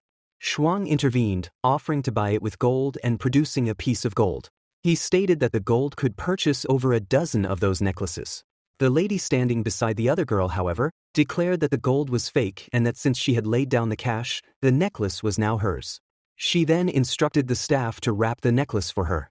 The staff member apologized, explaining that the necklace had been reserved from the start, so even if she offered money first, they couldn't sell it to her, confirming that the necklace had been sold to the landlady. The other lady, enraged, muttered about the couple and vowed to deal with them later.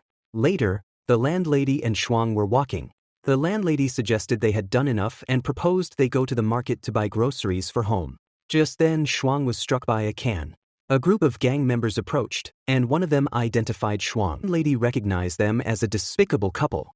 The gang members accused the two brats of stealing his girl's necklace and ordered his underlings to beat them up, asserting they were asking for trouble. The landlady was shocked and terrified by the sudden attack, but then she noticed Shuang standing there, calm. Shuang calmly suggested they proceed to the market. The landlady, bewildered, asked where that group of people had gone. Shuang, feigning ignorance, said he didn't know, perhaps they had gone mad, and urged them to leave.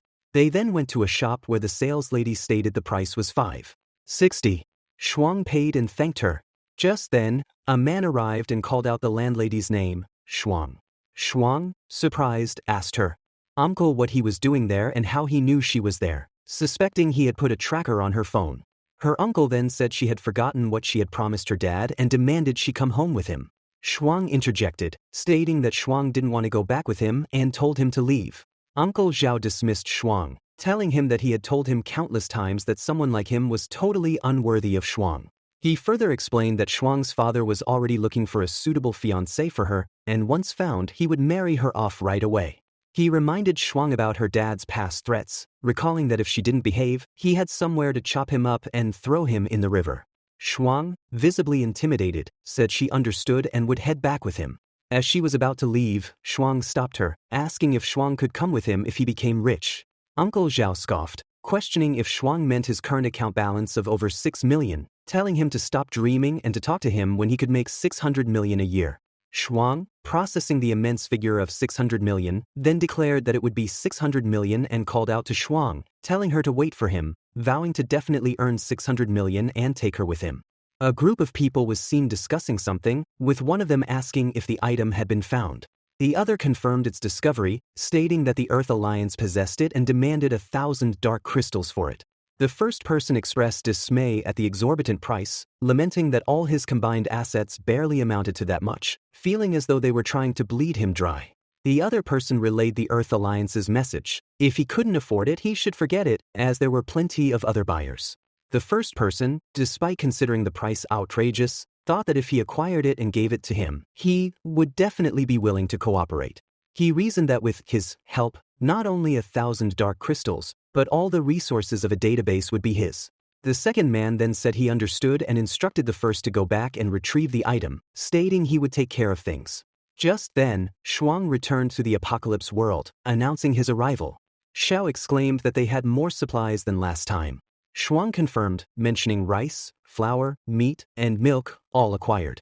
Xiao, surprised by the quantity of flour, asked why he had brought so much. Shuang explained that it was to make desserts for her, reminding her that she had once expressed a desire to be a pastry chef. Xiao, however, countered that her mission was to protect him and she hardly had time to make desserts. Shuang then gently reminded Xiao that her injuries hadn't healed yet and suggested she stay behind this time to rest up at the base. Ruo then volunteered to go on a business run with him. Shuang expressed that it would be a huge help. Xiao, however, vehemently disagreed, whispering to Ruo and questioning her intentions, asking if she was planning to assassinate Shuang on the road. Ruo feigned offense, asking what Xiao was talking about and if her sister could be that sinister. She explained that she felt embarrassed always taking things for free and wanted to fully cooperate this time. She assured Xiao not to worry about it. Shuang then agreed, stating they would set off tomorrow. The next day, Shuang and Ruo were riding in a jeep. They entered a small, narrow street. Shuang remarked on the confined entrance to the base. Ruo explained that it was easier to defend and harder to attack, also better for preventing both zombies and enemy attacks. Entered the base, and somewhere inside, 2 guards were carrying a large box, which they placed down. The main personage eagerly instructed them to open the treasure so he could have a look. They opened it. The man, however, seemed unimpressed, noting that it was just a stone and felt like an ordinary one, questioning if it could be a fake. Someone quickly interjected, warning not to touch the stick, stating that it was poisonous and even an evolved being would be poisoned and mutate within minutes of contact. They added that even a level 5 evolver could only hold it for a maximum of 15 minutes. The main personage remarked on its high toxicity and understood why he wanted to acquire it. He asked if its authenticity had been verified. The first guard confirmed that it had been verified and tested on non-evolved individuals without any wounds, who mutated immediately upon touching the stick. The first guard acknowledged their good work and expressed how he felt best when they took care of things. Just then, someone arrived and informed the commander that 2 traders had just arrived, wanting to exchange codes. They had a big bag of canned food with them and looked quite wealthy. The commander exclaimed that it was a real lifesaver, admitting he was flat broke. He noted that the money magnet was heading their way and instructed them to roll, declaring it was time to go. Now, with Ruo and Shuang set, Ruo remarked honestly that she and her sister weren't really involved with this joy base at all and that they should have done their research before rolling in there. Shuang, however, stated that he now needed to figure out a way to make money fast. He recalled that Ruo had said the highest level here was only a level 3 evolver, so if he could get them out safely, she shouldn't worry. Just then, the commander ran in, greeting the friends from a distant land and apologizing for keeping them waiting. He mentioned hearing they had brought some great food for trade and asked to see them. Shuang opened the bag and presented its contents, stating that this was everything. The commander saw the cans and expressed his astonishment, declaring that just one of these cans was worth a fortune and that together, the 2 bags must have over 100 cans. He then signaled to a guard, who nodded in understanding. The commander then inquired what they wanted in exchange. Ruo stated they would like zombie corpses, and cool jewels were also fine. Just then, the commander closed the door. Ruo asked why he was closing the door. The commander replied, telling them not to think too much, and that he simply wanted to discuss the price with them properly. The commander immediately ordered his underlings to attack Shuang and Ruo. Ruo, startled, ran back, calling out to Shuang and asking why he was just standing there. Shuang calmly responded by questioning if people in the apocalypse were always like this, stating that he only wanted to conduct business peacefully. Some of the commander's men reached him, but Shuang activated his extreme climbing skill. He thought about how this skill would boost his grip, allowing his fingers to stick easily to solid rocks, and how his legs would gain a massive boost for jumping and moving at incredible speeds. In mere seconds, he knocked out all of the commander's men. Ru'a, observing the swift action, thought to herself that Shuang was incredibly powerful. The commander, now terrified and beaten brutally by Shuang, pleaded that it was all a misunderstanding and begged Shuang to stop hitting him, admitting he was wrong. Shuang, looking exasperated, asked why the commander had forced him to do this, stating that he truly didn't like it.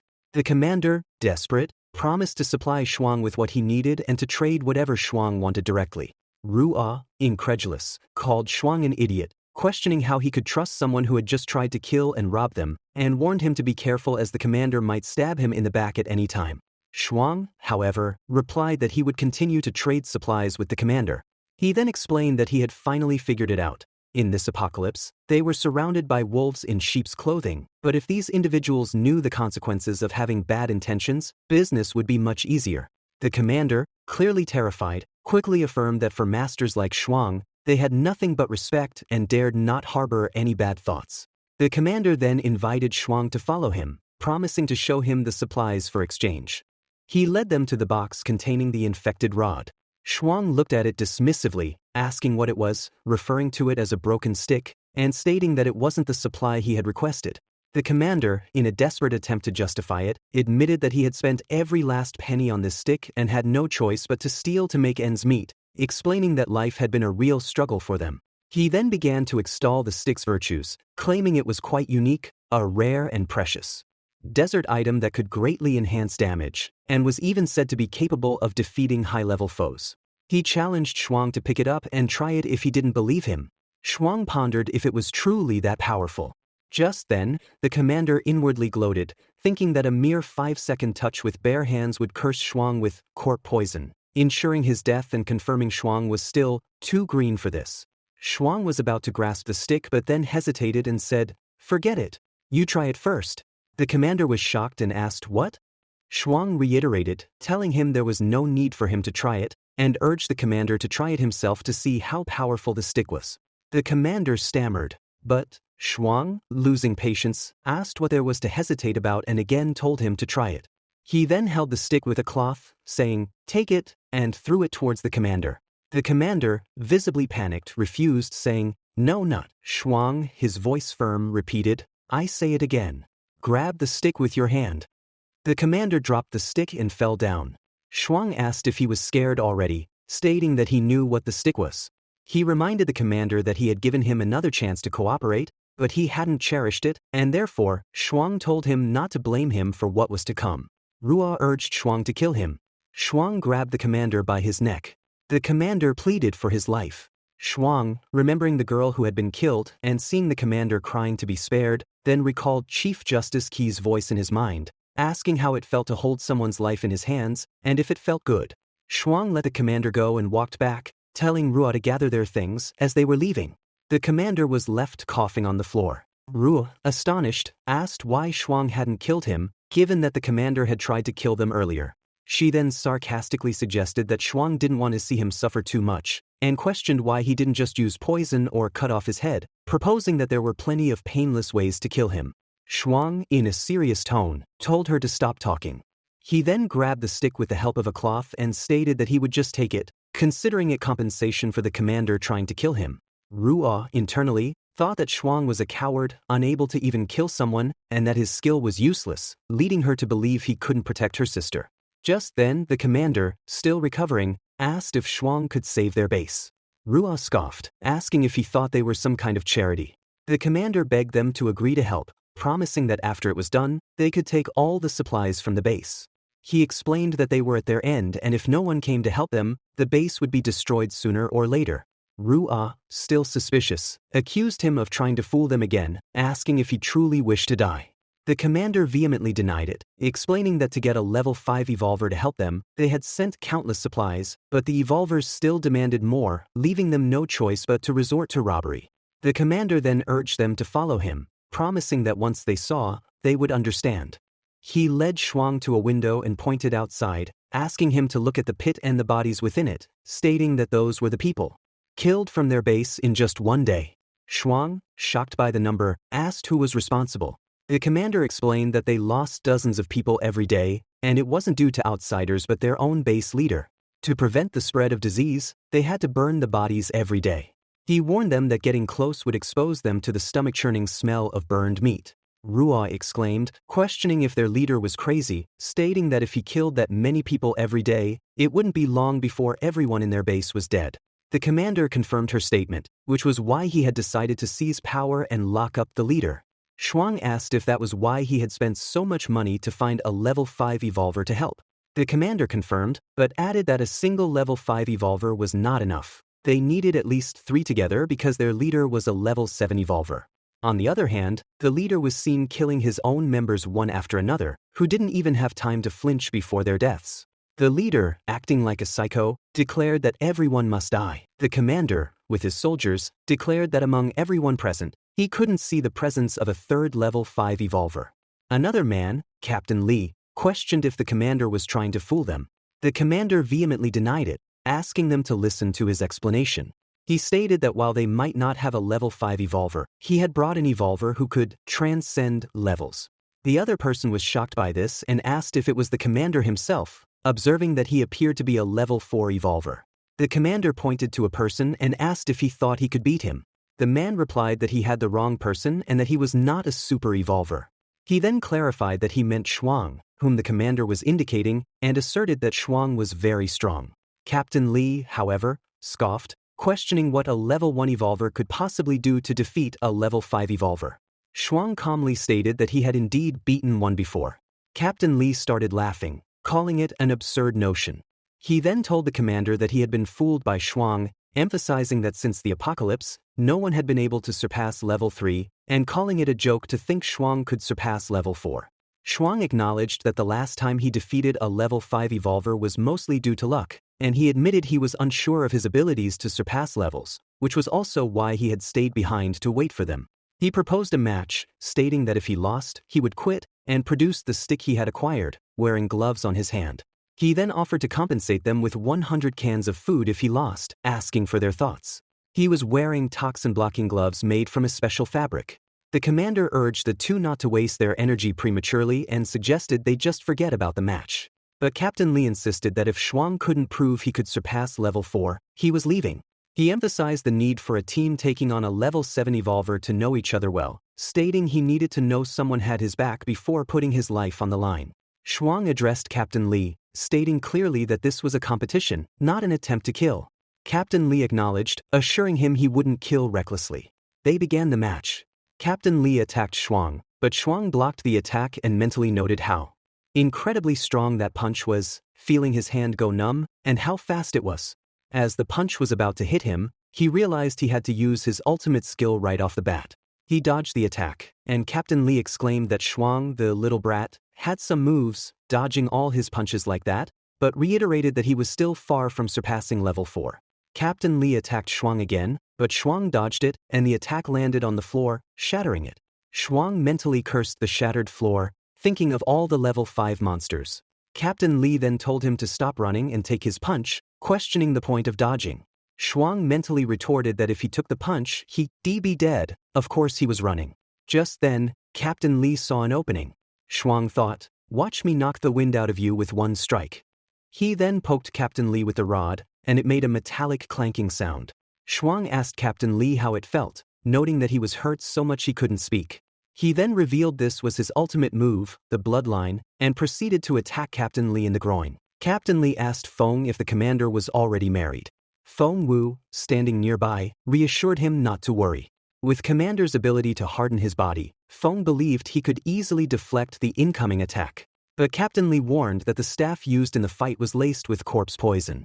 He questioned whether Commander's hardened body could resist such a toxin. The battle continued. The commander deflected Shuang's strike, leapt over him, and landed a solid punch on the side of his face. He declared Shuang defeated. He admitted Shuang's speed and accuracy were impressive for a level 1 evolver, and said that defeating mediocre level 3 or even low level 4 evolvers wasn't anything too surprising. However, Throughout the fight, Shuang had relied solely on brute strength. The commander pointed out that he had no technique and advised the kid to go back home and train harder. With that, he called for his second brother, saying it was time to go. Captain Li tried to stop them, but the commander assured him that they had already taken the supplies. He promised they would get the job done and said they would return once Li found a real level 5 evolver. According to him, Shuang's skills were too weak. Against a true leader, he'd be dead meat. Suddenly, laughter echoed through the area. A man appeared, mocking them by agreeing that the kid was useless. He told Captain Li he should have called him instead. Shuang noticed the man picking up a stick. He recognized it. It was his stick, along with his gloves, but they had vanished. Before he could react, Captain Li turned to the man. The man looked at Shuang and remarked what a waste of a good weapon. He told the boy that he didn't know how to use it. Shuang stared at him in confusion and muttered that the man looked like a zombie. The man snapped back, asking what Shuang was staring at, and told him that he was a human. Shuang apologized, explaining that the way he spun his head so quickly had made him look like a corpse. Captain Li then called out, addressing the man as Brother Jun Mei. He asked if he had finally agreed to help. Jun Mei replied that he was there for the beautiful stick, not for them. He said he had been searching for it for a long time and had finally found it. He admired the stick closely, clearly fascinated. Shuang stepped forward and said that it was a gift from Captain Li. Jun Mei turned to Li and asked if it was true. Captain Li confirmed that he had bought the stick for Jun Mei, spending a lot of money on it, under the condition that Jun Mei would help them. Jun Mei grinned at Shuang and teased him before gladly accepting the weapon. Captain Li turned to Shuang and asked him to calm down. He explained that he had no other choice. But he offered an alternative. If Shuang agreed to stay and help them, he would find him an even better weapon after the mission was over. Shuang agreed to stay and help, but only on one condition. Captain Li asked him to name it. Shuang said that after the mission, all trade and exchange activities at their base must go through him. He wanted to be the exclusive supplier there. Captain Li hesitated and said that their base mostly traded medicine and food. He asked whether Shuang could supply that much all on his own. Shuang confidently replied that it was a small matter. He had plenty of stock. All he wanted in return was some useless gold, and they'd be even. Captain Li realized this would actually benefit them and agreed to the deal. Meanwhile, the commander and his brother were talking. The younger brother asked if he was okay. The commander said he was fine and told him not to worry. Later, in a different room, everyone gathered to discuss their plan. Captain Li expressed his gratitude to the group for agreeing to help. He said he would now explain the plan and encouraged everyone to propose changes if needed. To begin, he suggested they introduce themselves. The commander started. His name was Feng Wu, a level 5 evolver with a body-hardening ability that made him bulletproof. His brother was Feng Wen, also a level 5 evolver, with the power to freeze anything he touched. Jun Mei introduced himself as a level 5 evolver too, but he didn't reveal what his ability was. Then Shuang introduced himself, saying he was a level 1 evolver. Ruo, the only girl, introduced herself as a level 2 evolver. But she also whispered to Shuang, saying the introductions felt like a dating show. Shuang had no idea what to say and decided it was best not to ask. Jun Mei took over the discussion and started explaining the capture plan. Their target was the base leader, a level 7 evolver with the ability to liquefy his body. This made him extremely hard to capture. One wrong move and he would retaliate. The plan was to lure the leader into a hidden room. Jun Mei would release a special gas to paralyze his nerves. Meanwhile, Feng Wu, Shuang, and the two brothers would hold him off. Feng Wen would then freeze him in place using his powers. After that, they would activate a hidden mechanism to trap him inside a sealed chamber. Jun Mei laughed, saying that his special ability had finally been discovered. Feng Wu approved the plan and asked when they would execute it. Li added that they couldn't afford to lose more people. They agreed to carry out the mission the next day. The following day arrived. Captain Li personally led the base leader into a room. As soon as they were inside, the door closed behind them. The leader looked around and asked if Captain Li was planning to kill him. Just then, the leader attacked the commander, but the person with the body-hardening ability arrived and told the commander to fall back. The leader was poised for his attacks when Jun Mei struck him from behind with the stick, but his attack was blocked, and he was thrown away. He came straight towards Shuang and thanked him, calling him little brother, and acknowledging that Shuang had saved him, implying he wouldn't have survived otherwise. Shuang told him not to touch his face, having clearly saved Jun Mei. Then, the muscular person attacked the leader, but his attack didn't even reach him. Instead, the leader's attack pierced his defense. The muscular person exclaimed, "Impossible! It actually pierced my defense." The leader explained that high pressure combined with high-speed rotation could pierce through anything. Just then, the spectacled guy got closer and froze the water. The commander fell back, and all three of them were struggling to fight against the leader. Shuang grabbed the spectacled guy and ran away from the attack. Now, the muscular man, positioned behind the leader, told everyone to stop looking around and directed their attention to him. He attacked the leader, but the leader dodged his attack. He then said, "I scatter his form, now's the time." The spectacled guy recognized their chance and froze the leader's water form. Shuang asked if the leader was dead. The spectacled guy replied that he wasn't. To escape the freezing effect, he had dispersed himself. The commander ordered the guards to block the gap at the door, telling them not to let him escape. Everyone affirmed the order. However, the leader reappeared in his original form, surprising everyone. The commander exclaimed, "Oh no, he's about to use that move." He then shouted, "Shield swing. Everyone, get behind the shield wall." The commander released several slashes with water waves. Everyone was getting injured. Even the soldiers holding the shield were not spared, as the attacks went straight through their shields, injuring everyone. Finally, the attack was over. The muscular guy had also saved everyone behind him, telling them all to hide behind him. He explained that the more water jets there were, the weaker they would get, and he could handle the current pressure.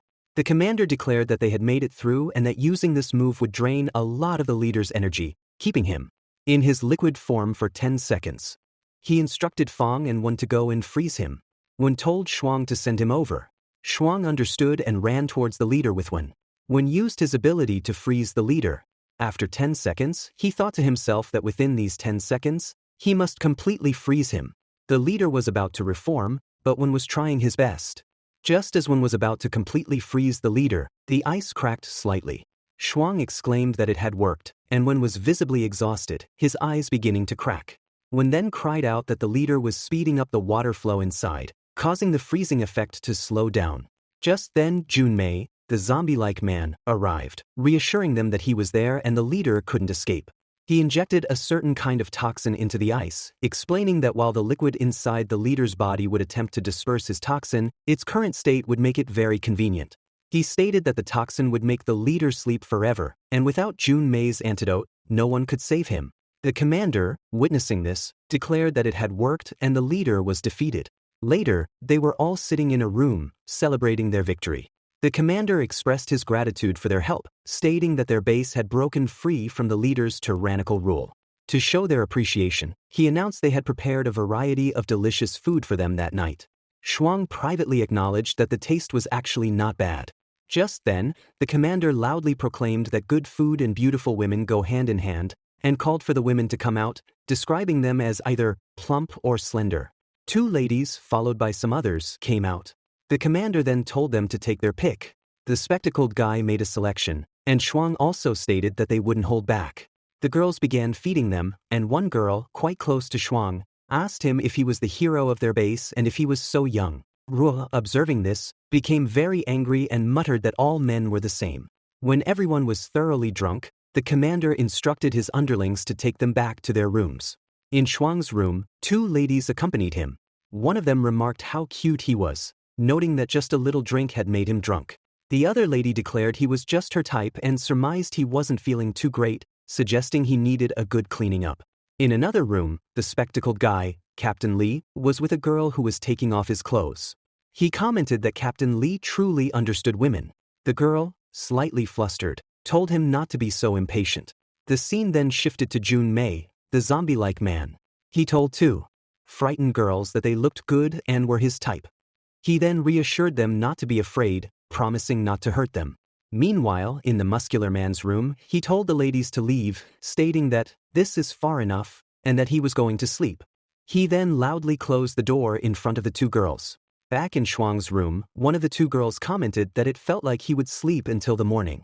The other girl asked what they should do, noting that he was dead asleep and they couldn't serve him even if they wanted to. She reminded her companion that the captain had told them to take good care of him, so they decided to wipe his body and then leave. As they were wiping his body, one of the girls gasped. The second one asked what was wrong. The first one then remarked that she hadn't expected him to be so restless, even while asleep, as she put her hand on Shuang's privates. She then concluded that it looked like they wouldn't be going back tonight. As Shuang woke up, he shouted, asking who it was. Rua, teasing him, remarked that he must have had a lot of fun last night, noting that it was already noon and urging the pervert to wake up and get moving. Shuang, taken aback by her sudden change in attitude, mentioned that she had even called him Shuang at the beginning. Rua retorted that she had always been like this and questioned where he was even touching her, again calling him a pervert. Just then, the spectacled guy and the muscular one emerged. The spectacled guy groaned that his waist hurt and his legs still felt like jelly. The muscular guy asked Fong if he was all right. Fong replied that he was fine, very good indeed. The commander then arrived and asked if they were leaving so soon and couldn't stay a few more days. Captain Li replied that they had another task to attend to and had to report back soon. Shuang stated that he had not yet delivered the supplies the base urgently needed and would go and get them now, expecting to deliver them in about 3 days. The guy who had taken Shuang's rod, Jun Mei, suggested that delivering goods was beneath Shuang's talents and invited him to join him, seeing great potential in Shuang. He offered to teach Shuang a faster way to level up, claiming his secret formula could break through bottlenecks faster. The spectacled guy, however, advised Shuang not to rush into it, questioning why Jun Mei was still at the bottleneck stage if he had such a secret recipe. He then asked Jun Mei about a young man who was with him last time, wondering where he was now and if Jun Mei had used him for alchemy. The muscular man then told Shuang to catch something and threw an item. Shuang asked what it was. The muscular man explained that it was a handy walkie-talkie, stating that their organization needed talents like Shuang. He added that if Shuang was willing to join them, he should dial the walkie-talkie, and he would tell him where they were. 3 days later, someone was running and excitedly announced to the commander that Shuang was back. The commander expressed surprise, questioning if he had gathered the supplies so quickly. The other person told him to come out and take a look, as the supplies Shuang had bought amounted to 3 truckloads. The commander emerged and marveled, admitting he had been drunk when he asked for the supplies, yet Shuang had still managed to bring them. And it had only taken 3 days. Shuang informed the commander that he had bought all the supplies he had asked for and invited him to check them out. The commander stated that they had moved everything and that he had never seen so many supplies before. A worker remarked that with these seeds and fertilizers, their base would be self-sufficient. One of the officers expressed his pleasure, stating that as long as they got a good harvest starting next year, no one at the base would be hungry. The commander then exclaimed, asking if Shuang was a god and where he had acquired so many high-quality supplies, calling it amazing. Shuang, downplaying the feat, stated that things like food and seeds were small matters and that they just needed to pay him the agreed reward, and they could get as much as they needed. The commander then presented the reward he had promised. Shuang, however, questioned why there was so little, reminding him that he had brought 3 truckloads of supplies and asking if he wanted him to do manual labor. Just then, the commander interjected, pointing out that it was a bag of dark crystals and asking if Shuang didn't know what it was, stating that it was much more valuable than the zombie core he had promised. As Shuang held the dark crystal in his hands, the system informed him that 1 dark crystal could charge hundreds of skill points. Shuang, amazed, remarked that such a small piece could charge 100 skill points, making it 50 times more effective than a zombie core, calling it truly amazing. The commander then reminded him that there was also the gold he had promised. He then admitted that they hadn't found much gold at their base and had searched the storage room but found very little. He presented what they had and asked if Shuang thought it was enough. Shuang looked at the gold and confirmed it was enough, thanking him profusely. Just then, Shuang reached Shuang's bed and breakfast and told Shuang and Rua that he needed to go out for a bit and would see them in a few days. Rua asked him to bring her some white rabbit candies, as she had finished all of them at home. Shuang then picked up a box and noted that it was much heavier than the last bag. He saw a graffiti on the lid and thought it didn't seem printed, wondering if they had used an old picture frame to make this lid. He then saw a signature and exclaimed, "Wow, a signature too, but is it in English? How to read this? Picasso?" He remarked on the strange name but found the drawing quite interesting. He then hung the painting on the wall, saying, "Let's hang it on the wall as decoration." Now, a person remarked that the Picasso painting was truly exquisite and that the 200 million he had spent was worth it. Another man informed him that Sir Zhao was meeting the blind date tonight. The man then told his uncle, Uncle Zhao, to keep an eye on Shuang and not let her cause any trouble. He then pondered what they should do about Shuang, as they still hadn't traced the source of the 20 kilograms of gold he had exchanged at their bank last time. He suggested that if they reported him to the police and had him arrested, the matter with Shuang would be settled. Uncle Zhao, however, stated that there was no need to call the police, as he had authorized the bank to make the exchange. He noted that the kid had some serious connections to get that much gold in such a short time, and since his factory urgently needed gold, they should keep him around for a bit. However, he firmly stated that there was no way Shuang could be with him, as his son-in-law must be someone capable. The man sitting across from the landlady on her blind date appeared polite and concerned as he asked whether the restaurant suited her taste. The landlady replied that it was fine. The man then said her father had told him she had been staying at home a lot and offered to take her to his family's island for a few days, describing the scenery as beautiful. The landlady refused flatly, saying she wasn't interested. When he asked about her favorite travel destination, mentioning that he had visited many countries due to work, she replied that she didn't feel like going anywhere. She then decided to speak honestly, telling him that her father had forced her into this meeting and she had no intention of continuing any contact. She pointed out that he was known as a playboy in their social circle and asked him to stop pretending to be gentle and sincere. Since the meal was over, she suggested they not waste any more time and told him goodbye. The man, surprised, muttered that she was ungrateful. The landlady returned home and found her father already waiting. He said he had heard about the dinner. With clear frustration, she asked why he was there. Her father, sounding hurt, said that even after all this time, she still refused to call him Dad. She stood firm, saying that if he had nothing important to say, he should leave. She reminded him that it was her house, and warned that if he came again without permission, she would call the police. He warned her that if she kept resisting, she would scare away all the suitors from big families, which would make things difficult for him. She responded by accusing him of treating her like a tool for his own benefit. She firmly said that she loved someone else. Her father dismissed her feelings, saying the man she loved was too ordinary and couldn't make her happy. He added that he would never hand over the family business to someone like that. He reminded her that he would die eventually and needed a capable heir. The landlady asked how he was so sure she wasn't capable and reminded him that he was just an ordinary person when he was young too. She made it clear she didn't care who inherited the family business. What mattered was who she chose to marry. His tone turned cold. He said he was willing to let Shuang die if she didn't listen. He reminded her of his earlier threat, that if she refused to obey, he would make Shuang disappear. He told her to be a good daughter and think about her future. The landlady, her voice bitter, accused him of trying to drive her to her death, just like he had done with her mother. She questioned if that was his real goal, if he wanted her to hang herself too. Enraged, her father told her to shut up. She replied defiantly that he had been the one to drive her mother insane. He then lost his temper and slapped her. She stared back at him with rage. Later, in Shuang's room, he remembered that tomorrow's order list needed to be updated and added White Rabbit creamy candy to it. Just then, the doorbell rang. When he opened it, he found the landlady standing there. Surprised, he asked why she had come so late. She asked why he hadn't answered her calls and said she had been planning to visit him the next day. The landlady looked troubled and tried to speak, but Shuang gently told her not to worry. He said it wouldn't take him a whole year to earn enough money, and once he did, her father would surely allow them to be together. Suddenly, the landlady kissed him and began taking off her t-shirt. Shuang noticed her strange expression and asked her to wait, sensing that something had happened. He wondered if it was because of her father. But the landlady told him to forget everything else and just focus on her. Shuang hesitated, but she insisted, saying she had missed him so much in just a few days. She asked him to hold her tightly, and then she wrapped her arms around him.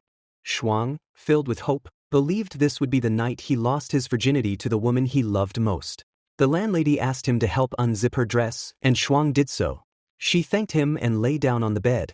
Shuang thought to himself that her looks and figure were exceptional, and she was gentle and kind too. The landlady, with a shy expression, admitted that she was a beginner as well and asked him to be gentle. Shuang reassured her, and they both removed their clothes. Spending the night together in intimacy in the morning, Shuang reflected on how his life had never been fulfilling for over 20 years. But now everything had changed, because he had her. He thought she was the kindest person in his life and felt lucky that someone like her liked someone as ordinary as him. He promised himself that he would protect her and make her happy. But when he woke up, he found a letter beside him. Confused, he wondered if it was meant for him. It was a note the landlady had written before leaving. In the letter, she told him that she was going to a faraway place but couldn't reveal the location. She explained that she needed to escape her father's control and didn't want Shuang to be harmed because of her. She said they had to separate for now but insisted that she wouldn't abandon the one she loved. She promised to return once she had become strong enough to defeat her father. She also mentioned their first movie from the night before, calling it unforgettable. She asked him not to be unfaithful and to wait for her return. Then, Shuang was back in the apocalyptic world, clearly depressed. Xiao noticed something was wrong and asked why he looked so down. Ruo also asked if he hadn't found any supplies. Shuang told them he had bought some food, and with what they had left, it should last a few months. He said he wouldn't be returning for a while and asked them to take care. Ruo asked if he wasn't planning to trade with the merchants anymore, since he had seemed in a rush to exchange gold before. Shuang, heartbroken, said he didn't care anymore. Even gold felt useless now. Xiao and Ruo were shocked by how broken he looked. Xiao realized that Shuang must have had a girlfriend. Ruo bluntly said she hadn't expected that from him. Shuang explained that they hadn't even officially started dating before she left. He lamented that she hadn't even said goodbye, and she had cancelled her phone number. He had no way to find her and said she had disappeared by Jason. Ruo interrupted and told him to calm down. She said it was just a breakup and told him to move on, saying he wasn't acting like a man. Shuang fired back that someone her age wouldn't understand how he felt. He said he had just broken up and wasn't in the mood to look for another girl. Ruo, smirking, asked if he really wasn't in the mood. She then made him touch her breasts, saying that all men were the same and maybe it would make him feel better since he had brought her candy. Shuang, surprised, admitted that the feeling was satisfying. He noted that although her face was ordinary, her body was very well developed. He reached out and grabbed both her breasts. Ruo, startled, dropped the bread she had been holding. She thought about Shuang's earlier claim of not being in the mood. She then said, "Time's up," and moved his hands away. Shuang, disappointed, asked if it was over already. Ruo questioned what he meant, pointing out that it had already been almost a minute. Shuang said that just a minute wasn't enough to cheer him up and asked for one more minute, hinting that it still felt too little. Then he asked if he could switch to another part. Ruo asked where. Shuang pointed at her butt. Ruo was shocked by the scene, but Shuang had moved behind Xiao and touched her butt. Xiao, experiencing a surge of sensation, asked Shuang if he was okay now. Shuang replied that it had only been 30 seconds, not even a minute yet. Xiao urged Shuang to be gentle. Ruo, observing them, remarked that this scene couldn't be broadcast. Meanwhile, at the commander's location, a person questioned Captain Li, asking if they truly had to proceed with their plan. He expressed concern that the risk of unfreezing Yi to attack the dark energy was too high, warning that if he woke up during the unfreezing process, the consequences would be unimaginable. The commander explained that their base had remained safe from surrounding bases due to Ye's reputation. Now that others knew he had been sealed, if they didn't extract his energy for their own use, their Joy base would eventually be overrun by wild dogs. He emphasized that they couldn't delay any longer and instructed the person to go get Jun Mei and tell him he was ready. The person affirmed the order. Just then, the commander approached the leader, Yi, and confessed that although he didn't know what Yi had encountered at the western end that had driven him mad, Yi had gone mad at just the right time for the commander's plans. He criticized Yi for refusing to expand their territory for so many years, leading to stagnation, and asserted that Ye's strength could have easily terminated all surrounding forces. He declared that Ye's indecisiveness made him unfit to be a leader and stated his intention to take Ye's power to rule the land. Just then, the scene shifted back to Shuang, who was still touching Zhao's butt. Xiao told Shuang that time's up. He then heard a beep. Ruo asked what that sound was. Shuang replied that it was the walkie-talkie Fong had given him earlier. Ruo advised him not to answer it yet, warning that if he did, they might track them and expose the base's location. Shuang agreed and, in a flash, went outside to a distant location. He stopped at the top of a building and declared that this was far enough. He then answered the walkie-talkie, saying, "Hello, is this Fong?" and apologizing for not having decided about joining their organization yet. The man on the other end, Fong, stated that he wasn't calling about that and needed Shuang's help with something. He promised to compensate Shuang accordingly. He explained that they had a problem. A batch of their supplies was trapped by a horde of zombies. He added that there were also a dozen ordinary people inside and urged Shuang to hurry over as soon as possible. He instructed Shuang to meet them at the intersection of Street A and Street B in the east of the city. Shuang confirmed the location, noting that the east of the city was over there. At the location, ordinary people were begging for mercy, pleading for someone to save them, expressing their terror of dying. Just then, a person reassured them, saying not to worry, as the base had already sent someone to rescue them and everything would be fine. Shuang was running towards the location and exclaimed, "Oh no, almost didn't stop." He then asked if this was the intersection and questioned why there was no one there. Just then, someone arrived and kicked him. It was a muscular lady. She remarked that the kid they had found was way too reckless. The spectacled guy, Wen, addressed her as Sister Shi and advised her not to write him off as a rookie, stating that Shuang could be very useful when it came to it and that they had a good eye for people. The muscular lady responded skeptically, "Oh, really? We'll see if he's up to the task soon enough." She then instructed him to follow them, and with their newly acquired supplies, they were making their way back, and the truck driver remarked to Chief Fu that they had truly struck gold this time, never expecting to find such an abundance of medical provisions. He felt certain the city would be extremely pleased upon their return, especially since Kiki's passing had left the position of Chief Justice vacant. The driver then wondered aloud if Chief Fu believed he would be given the position upon their return. Chief Fu responded that he was simply doing his job and not dwelling on such thoughts. Just then, the trucks came to an abrupt halt.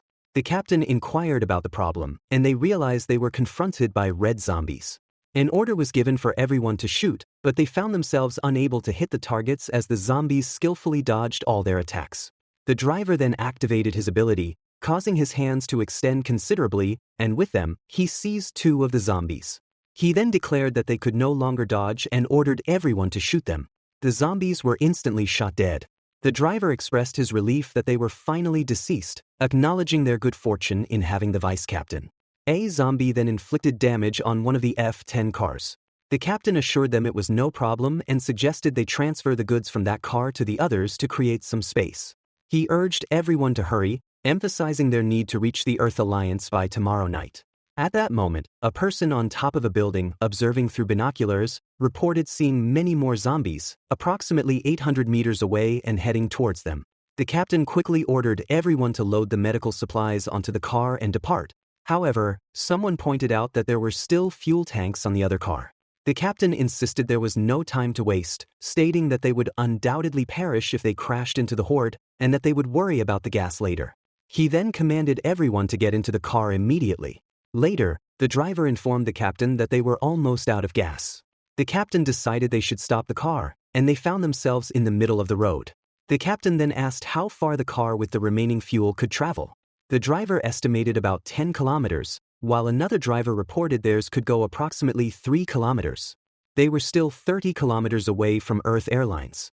The captain acknowledged that everyone had been working tirelessly for days and nights but stressed that they could not afford to slack off now. He reiterated their 30-kilometer distance from the airlines and the absolute necessity of finding gasoline. He suggested there should be gasoline about 5 kilometers in another direction and proposed they divide and conquer. He instructed the vice captain to take a small squad to collect fuel, while he would take the goods. He told the vice captain to retrace their steps once they had found the fuel and then follow them. The vice captain confirmed his understanding, and they divided their groups. They then began extracting fuel from various other vehicles. Just as the vice captain declared that the collected gasoline should be sufficient and turned to suggest they depart to catch up with the main group, he witnessed 2 red zombies devouring 2 of their members, leaving only 3 of them. The vice captain shouted for them to run, but the others exclaimed it was too late. One of them had already been bitten to death. The captain then ordered them to run upstairs and not to shoot, warning that firing would attract more zombies. He stated that he would cover the rear.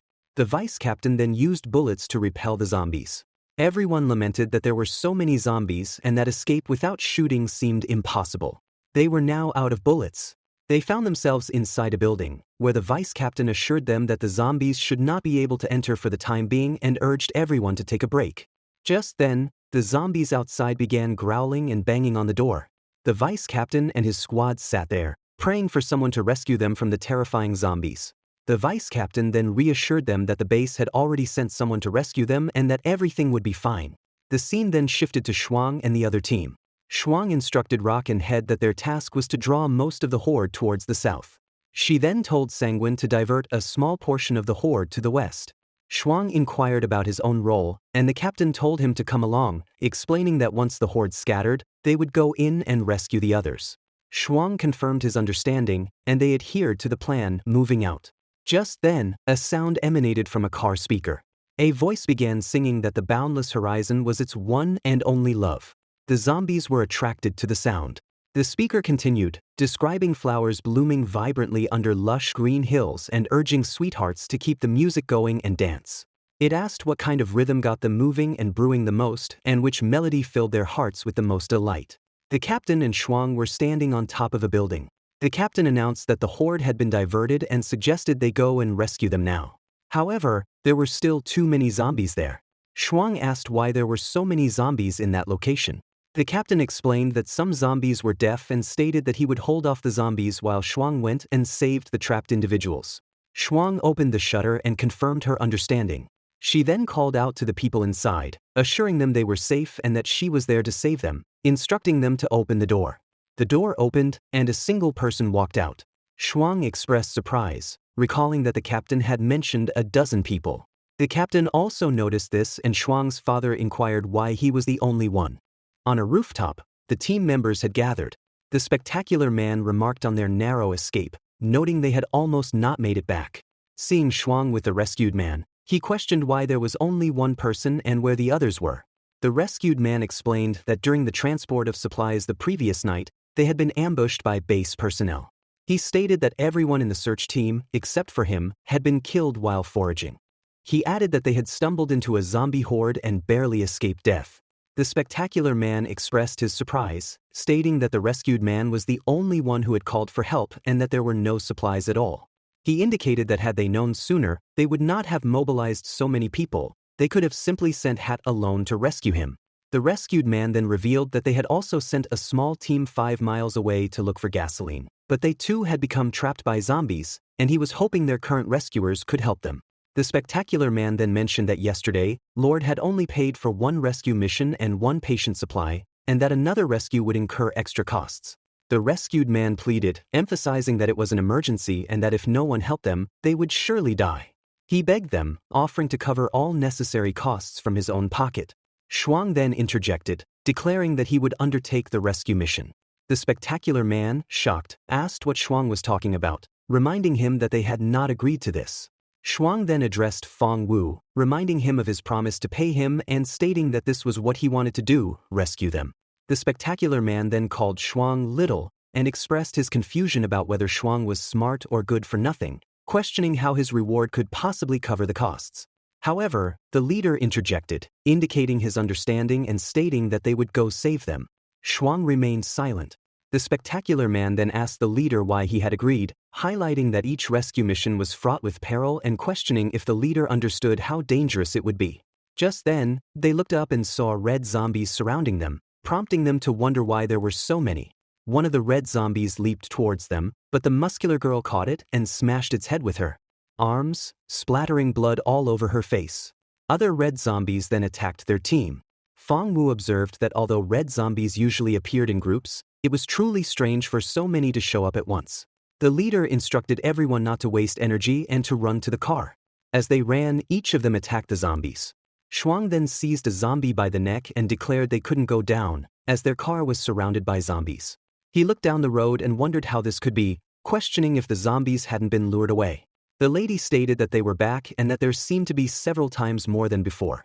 The leader advised them not to panic, assuring them that low-level zombies couldn't get up to their current height and that they should still deal with the red zombies first. Shuang finally killed that zombie and declared it was over. The lady confirmed that they were all dead. The lady then stated that next, they just needed to figure out how to escape the sea of zombies downstairs. Just then, the zombies began climbing up. Shuang observed this and remarked that zombies were climbing up, even stating that he had seen them before and identifying them as giant monsters, a detail he hadn't initially grasped. They were at the top and expressed disbelief, questioning how giant zombies could appear in groups, as they had never witnessed such a phenomenon before. Fong Wu despaired, proclaiming that they were doomed and truly finished this time. The leader stated there were 6 of them in total. The lady noted the usual ambush by level 3 red zombies, followed by the zombies surrounding them again, and now the appearance of so many level 3 giant zombies at the same time. She explained that normally this level of zombie wouldn't be able to harm them, but now it felt like a war of attrition, wearing them down bit by bit while trapping them. The rescued man began to comment on the situation with these zombies. The leader continued his thought, stating that the zombies possessed intelligence and had planned an attack to surround and trap the enemy, just like an army. Another team member suggested that in this situation, there seemed to be only one option. Shuang inquired what that was. Just then, Shuang pointed and asked if there was something piled around the building. Something was swirling around the building. The teammate with a hat exclaimed that this was bad and identified it as a very giant zombie monster, indicating it was made up of several zombies. It was identified as a level 3 zombie king, and some others urged them to run, believing they still had time. The leader, however, stated that it was a level 3 zombie king and not yet close, so they should quickly get out of there. Yun was the one who made that suggestion. Just then, a giant zombie appeared there, and the spectacular boy dodged its attack, exclaiming that it was too fast. The lady then appeared, telling them to leave and that she would handle the zombie. They were then surrounded by a group of giant zombies. The team declared that they were all climbing up and that there was no way they would leave her alone. The Fang then further suggested that Shuang's ability should allow him to jump to the opposite building, and he urged Shuang to quickly take them over there, explaining that it would allow them to avoid these giant monsters. Shuang believed he could, but only with one person at a time, otherwise it would be too heavy. He then asked who wanted to go first. The person they had rescued said he would rely on Shuang and suggested they go ahead. Shuang agreed and told the person to hold on tight. He held the person, charged up his power, and leaped off the building. Just then, the Zombie King unleashed a sonic attack on the team, producing an extremely loud noise. Another man wondered about the sound, complaining that his head hurt. Shuang realized that his skills were unusable. A giant zombie then attacked them, injuring each member of the team, including Shuang. Shuang thought to himself that everyone's powers were unusable, and this wouldn't do, they needed to think of something quickly. He then remembered the Doom Mullet system and tried to activate it, but the system reported that it was out of range, beyond the Doom Mullet's firing range. Shuang pointed a gun. Just then, a zombie bit the leader's hand, and the lady shouted his name. Shuang realized there was only one option left. He accessed the system and instructed it to use all his dark crystals and zombie cores to upgrade. The system warned that the upgrade might result in failure, even when using upscale points, and asked if he wished to proceed. Shuang vehemently told it to stop talking and to upgrade everything immediately, consuming all zombie cores and dark crystals. The system began upgrading and his stats became full. The evolution was successful and he was now a second-tier evolver. Evolution didn't stop, and the giant zombies continued their attack. His evolution failed several times, but then he reached a third evolution level. After that, his stats were full, but the evolution still failed. The lady then stated that she didn't need the leader to protect her, indicating that it was the leader who was protecting him from the giant zombies. Shuang became frustrated as his evolution continued to fail. He shouted at the system to hurry up. Just then, he became a level 4 evolver and gained a new skill called Clear Mind. This skill granted him unwavering concentration, like the stillness of water, with a significant boost to focus. He then thought about Clear Mind, and noticed that after using it, the Zombie King's noise had indeed reduced significantly. He further reflected that his mind was calmer than before and that he now seemed to understand how to control his energy-gathering ability, which he hadn't known how to use previously. The spectacular boy then cried for help, stating he didn't want to die and wanted to date more. He was about to be eaten by a giant zombie and thought to himself, "Goodbye, cruel world. I hope in my next life, I won't be reborn into this type of apocalypse. I'd love to experience a life where I don't have to worry about dying every day and being able to eat his fill every day and do what he loves. What would be such a happy life?" Just as the Fang was about to be eaten, he disappeared from the zombie's hand. Another guy was about to be eaten, but the zombie's hand that was about to consume him had its head chopped off, and they were saved. The Fang expressed his surprise, asking what was going on since he hadn't died. The other guy remarked that it was a good thing his head was tough. They both then asked if Shuang had saved them. The Zombie King was now quiet. It had stopped emitting all the noise it had made before. Its eyes glowed, and it lifted a hand, pointing a finger towards Shuang. Just as the Zombie King pointed its finger towards him, the other zombies in the line of its finger began to evolve. They grew wings and started jumping higher. Shuang wondered how these ordinary zombies could suddenly jump higher and noted their increased speed. It was the Zombie King's third ability, Rampage. The zombies were climbing upwards. The lady cautioned everyone to be careful and get ready to fight, as too many zombies were approaching. The Fang expressed confusion, remarking that the zombies weren't even paying attention to them, they just went right past. All the zombies showed no reaction to their presence and went straight toward Shuang. Shuang, feeling confident and with a calm mind, observed the approaching zombies. All the zombies surrounded him, and he found himself enveloped within a swarm of zombies that covered them completely. The Fang shouted Shuang's name. Just then, an energy surge erupted from within the zombies, and they all perished. Shuang exclaimed that it was a close call, admitting he thought he was going to die with so many zombies coming at him all at once, and that he almost couldn't use any powers out of fear. The Fang remarked that all the zombies were taken down with one move and asked Shuang when he had become so strong, noting that the explosion just now wasn't his super speed ability. The leader mentioned he had noticed it earlier and asked Shuang if he was a level 4 evolver now. Shuang confirmed this, adding that besides his special ability of super speed, the explosion was just a skill assigned to him by the system. His true special ability was energy gathering. The Fang questioned how it was possible for Shuang to be level 4, recalling that not long ago he was only a level 1 evolver, and implied that Shuang had been concealing his true strength all along. Shuang dismissed further discussion of that topic, urging them to run while he held off the Zombie King. The lady inquired if he could handle it alone and suggested they stay and help him. Shuang explained that if they stayed, he would be distracted worrying about their safety. He assured them not to worry about him, as he had a top-secret escape plan and definitely wouldn't die. He privately thought that if things got truly bad, he would simply use his scale points to perform a two-dimensional shift. The team said nothing. Shuang continued, stating that their staying would only hold him back and that they should leave now. Just then, Shuang thought to himself that it had been 2 hours, but the zombies simply wouldn't stop coming. He considered himself lucky that his stamina had increased significantly compared to before, so he wasn't exhausted from all the fighting. He further reasoned that Fang Wu and the others should be far enough away by now. He admitted to wasting his energy on a prolonged fight to stall these minions and prevent them from pursuing Fang Wu's group. He decided it was time to get serious. He pointed his finger towards the level 3 Zombie King and declared that it was controlling those weak zombies just to get at him, questioning if it disliked him that much. He challenged it to send all the low-level zombies it wanted, asserting that he wouldn't die and that the Zombie King would have to do it itself. He dared it to try and kill him, suggesting they see who was stronger. The Zombie King charged towards him. Shuang thought, just as he suspected, that the creature could understand him and that it was now angry. The Zombie King then attacked the building. Shuang leaped off that building and remarked on the building being knocked down with one hit, noting that if he hadn't dodged, it wouldn't have been fun at all. The Zombie King continued to attack him. Shuang dodged the attacks, exclaiming that it was exciting and that this creature was truly fast. He observed that this kind of monster was only a level 3 juvenile and speculated that if it evolved further, even gods wouldn't be able to defeat it. He realized he needed to quickly nip this king slapping in the bud. He charged his power and further recalled that when fighting the Mad Leader before, he had concentrated the liquid to simulate a water blade, and even Fang could not block its damage. He considered adding his water-still water skill focus, and pushed it to the limit. He then executed his own attack, releasing energy in the form of a slash against the zombie, which roared. Shuang confirmed that it worked.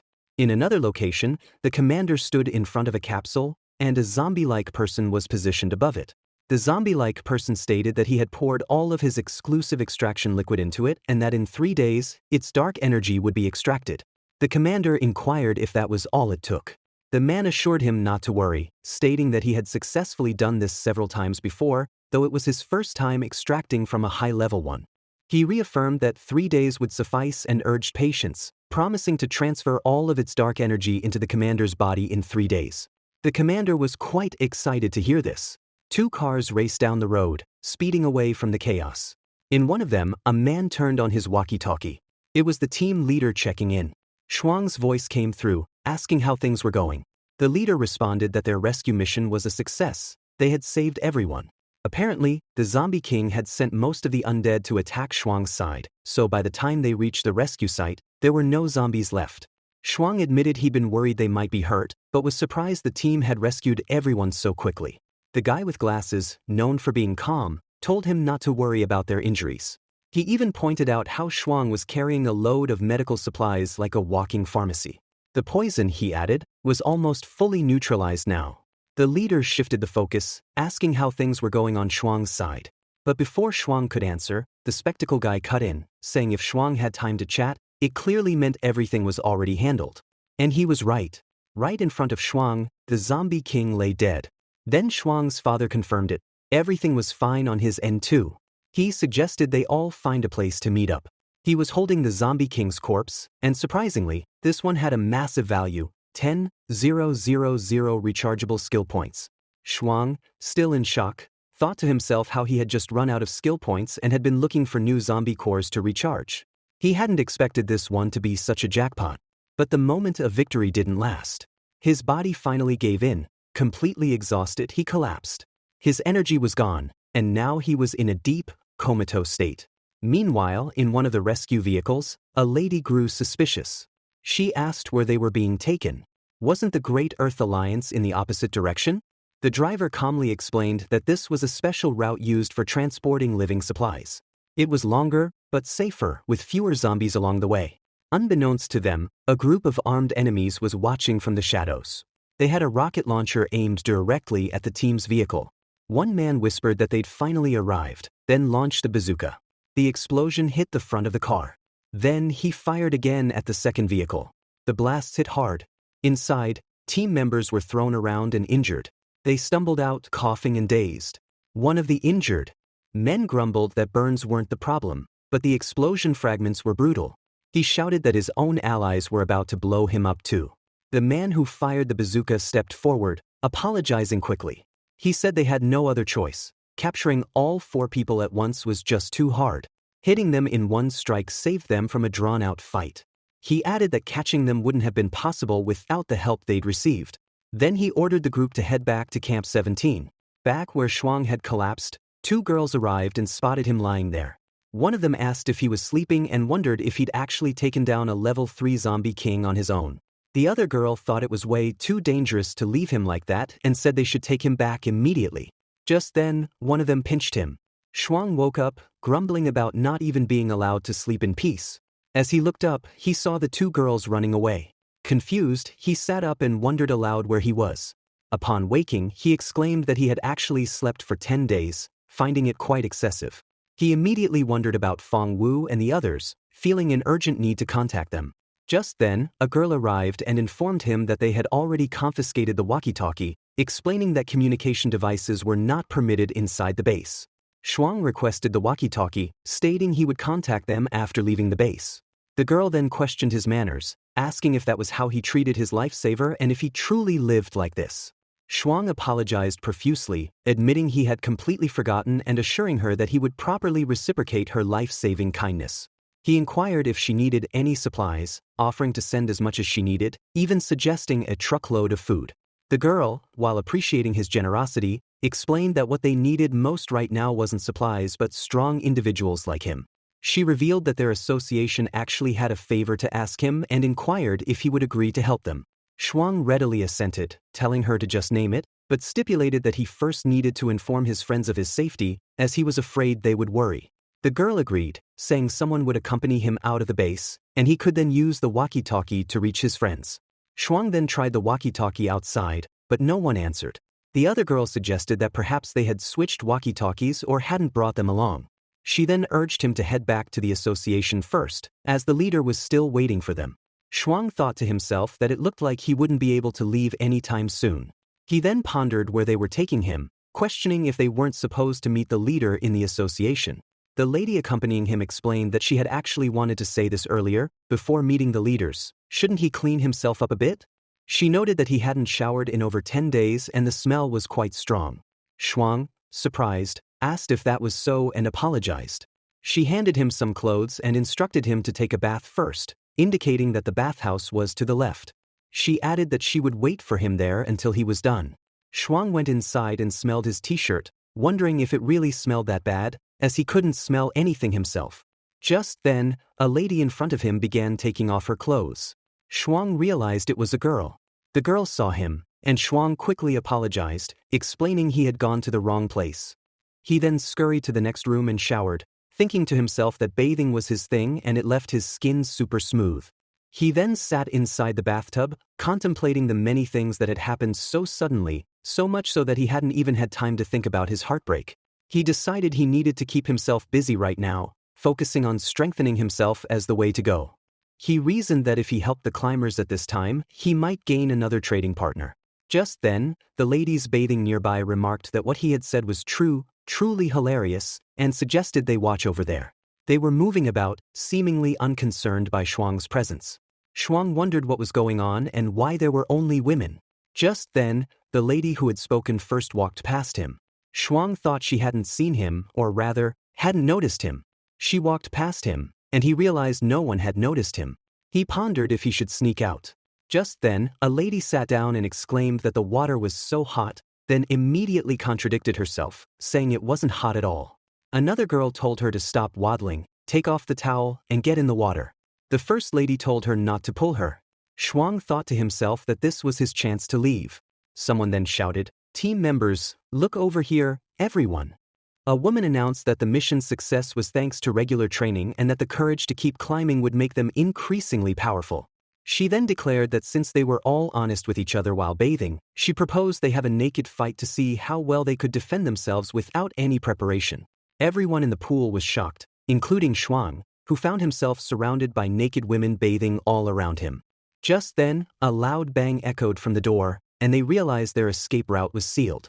The lady overseeing the situation announced that the door was locked and, with the key hanging from her neck between her breasts, declared that only the final winner would get it. She further explained that whoever remained standing last could leave. She then gave them 3 minutes to find a partner. One girl immediately spoke up, offering to team up with the captain, while another retorted, asking what she was doing and claiming she had been there first. Others also quickly sought out their friends, beginning to strategize for the impending fight. When the 3 minutes were up, everyone had found a partner. A lady began to cry, lamenting that she hadn't found anyone. She explained that their team had an odd number and everyone considered her too weak, unwilling to team up with her. She then exposed herself to everyone. She then pleaded with the captain if she could be excused from participating. The captain, however, pointed out that there was still someone else left alone in the corner. She identified the individual standing there and instructed them to come out and team up with the crying lady. It was Shuang, who turned around, seemingly possessing large breasts and a prominent derriere. He inquired if he was being called. Everyone wondered who she was. One person noted that she wasn't part of a team. The captain then called out, inviting the lady to join them to even out the numbers. Shuang, still acting as a lady, agreed. The captain reminded everyone that no special abilities were allowed during the duel, and with that, the duel commenced. All of them began fighting each other.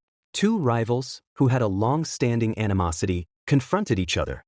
Shuang, sitting with his partner, wondered why no one was challenging them. His partner suggested that others must consider them the weakest and therefore would deal with them last.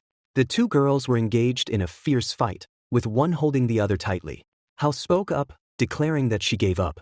The one who was with the commander remarked that the captain was incredibly strong and expressed satisfaction at being on her team. By this point, almost everyone was down.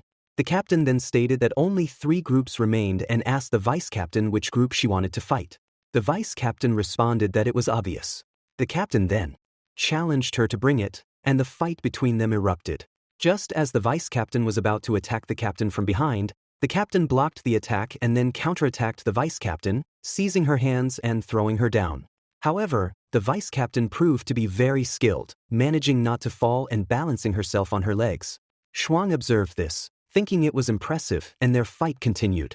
The vice-captain attempted to put the captain in a chokehold. Just then, everyone shouted the captain's name. The captain then conceded, stating that she had lost and that if the vice-captain had gone all out just now, she would have definitely passed out. She acknowledged that the vice-captain had grown stronger. The commander then announced that only 2 people were left, and if the vice-captain could defeat them, she would be the final winner. Shuang was standing there, seemingly holding his testicles in his upper hand. The other lady stated that she couldn't do it and asked Tushan to go first. Shuang announced his forfeiture. The girl with him expressed surprise, noting he gave up before even fighting. Shuang replied that he wouldn't fight, claiming he didn't know how, while inwardly thinking that fighting would expose him. The other lady then declared she would go alone. She challenged the vice-captain, stating she had learned many new moves recently. However, after only a few seconds, she was lying on the floor, softly crying and accusing the vice-captain of bullying.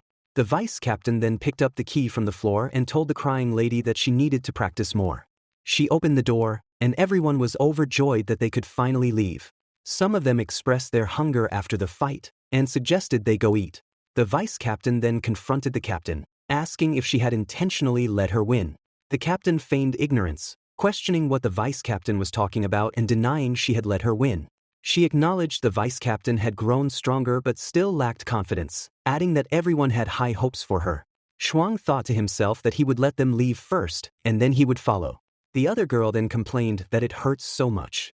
Just then she noticed a loose thread on Shuang's towel. She pulled the thread, and the towel fell off. Shuang shouted in surprise. The lady was utterly shocked to discover Shuang was a boy and immediately shouted for the captain.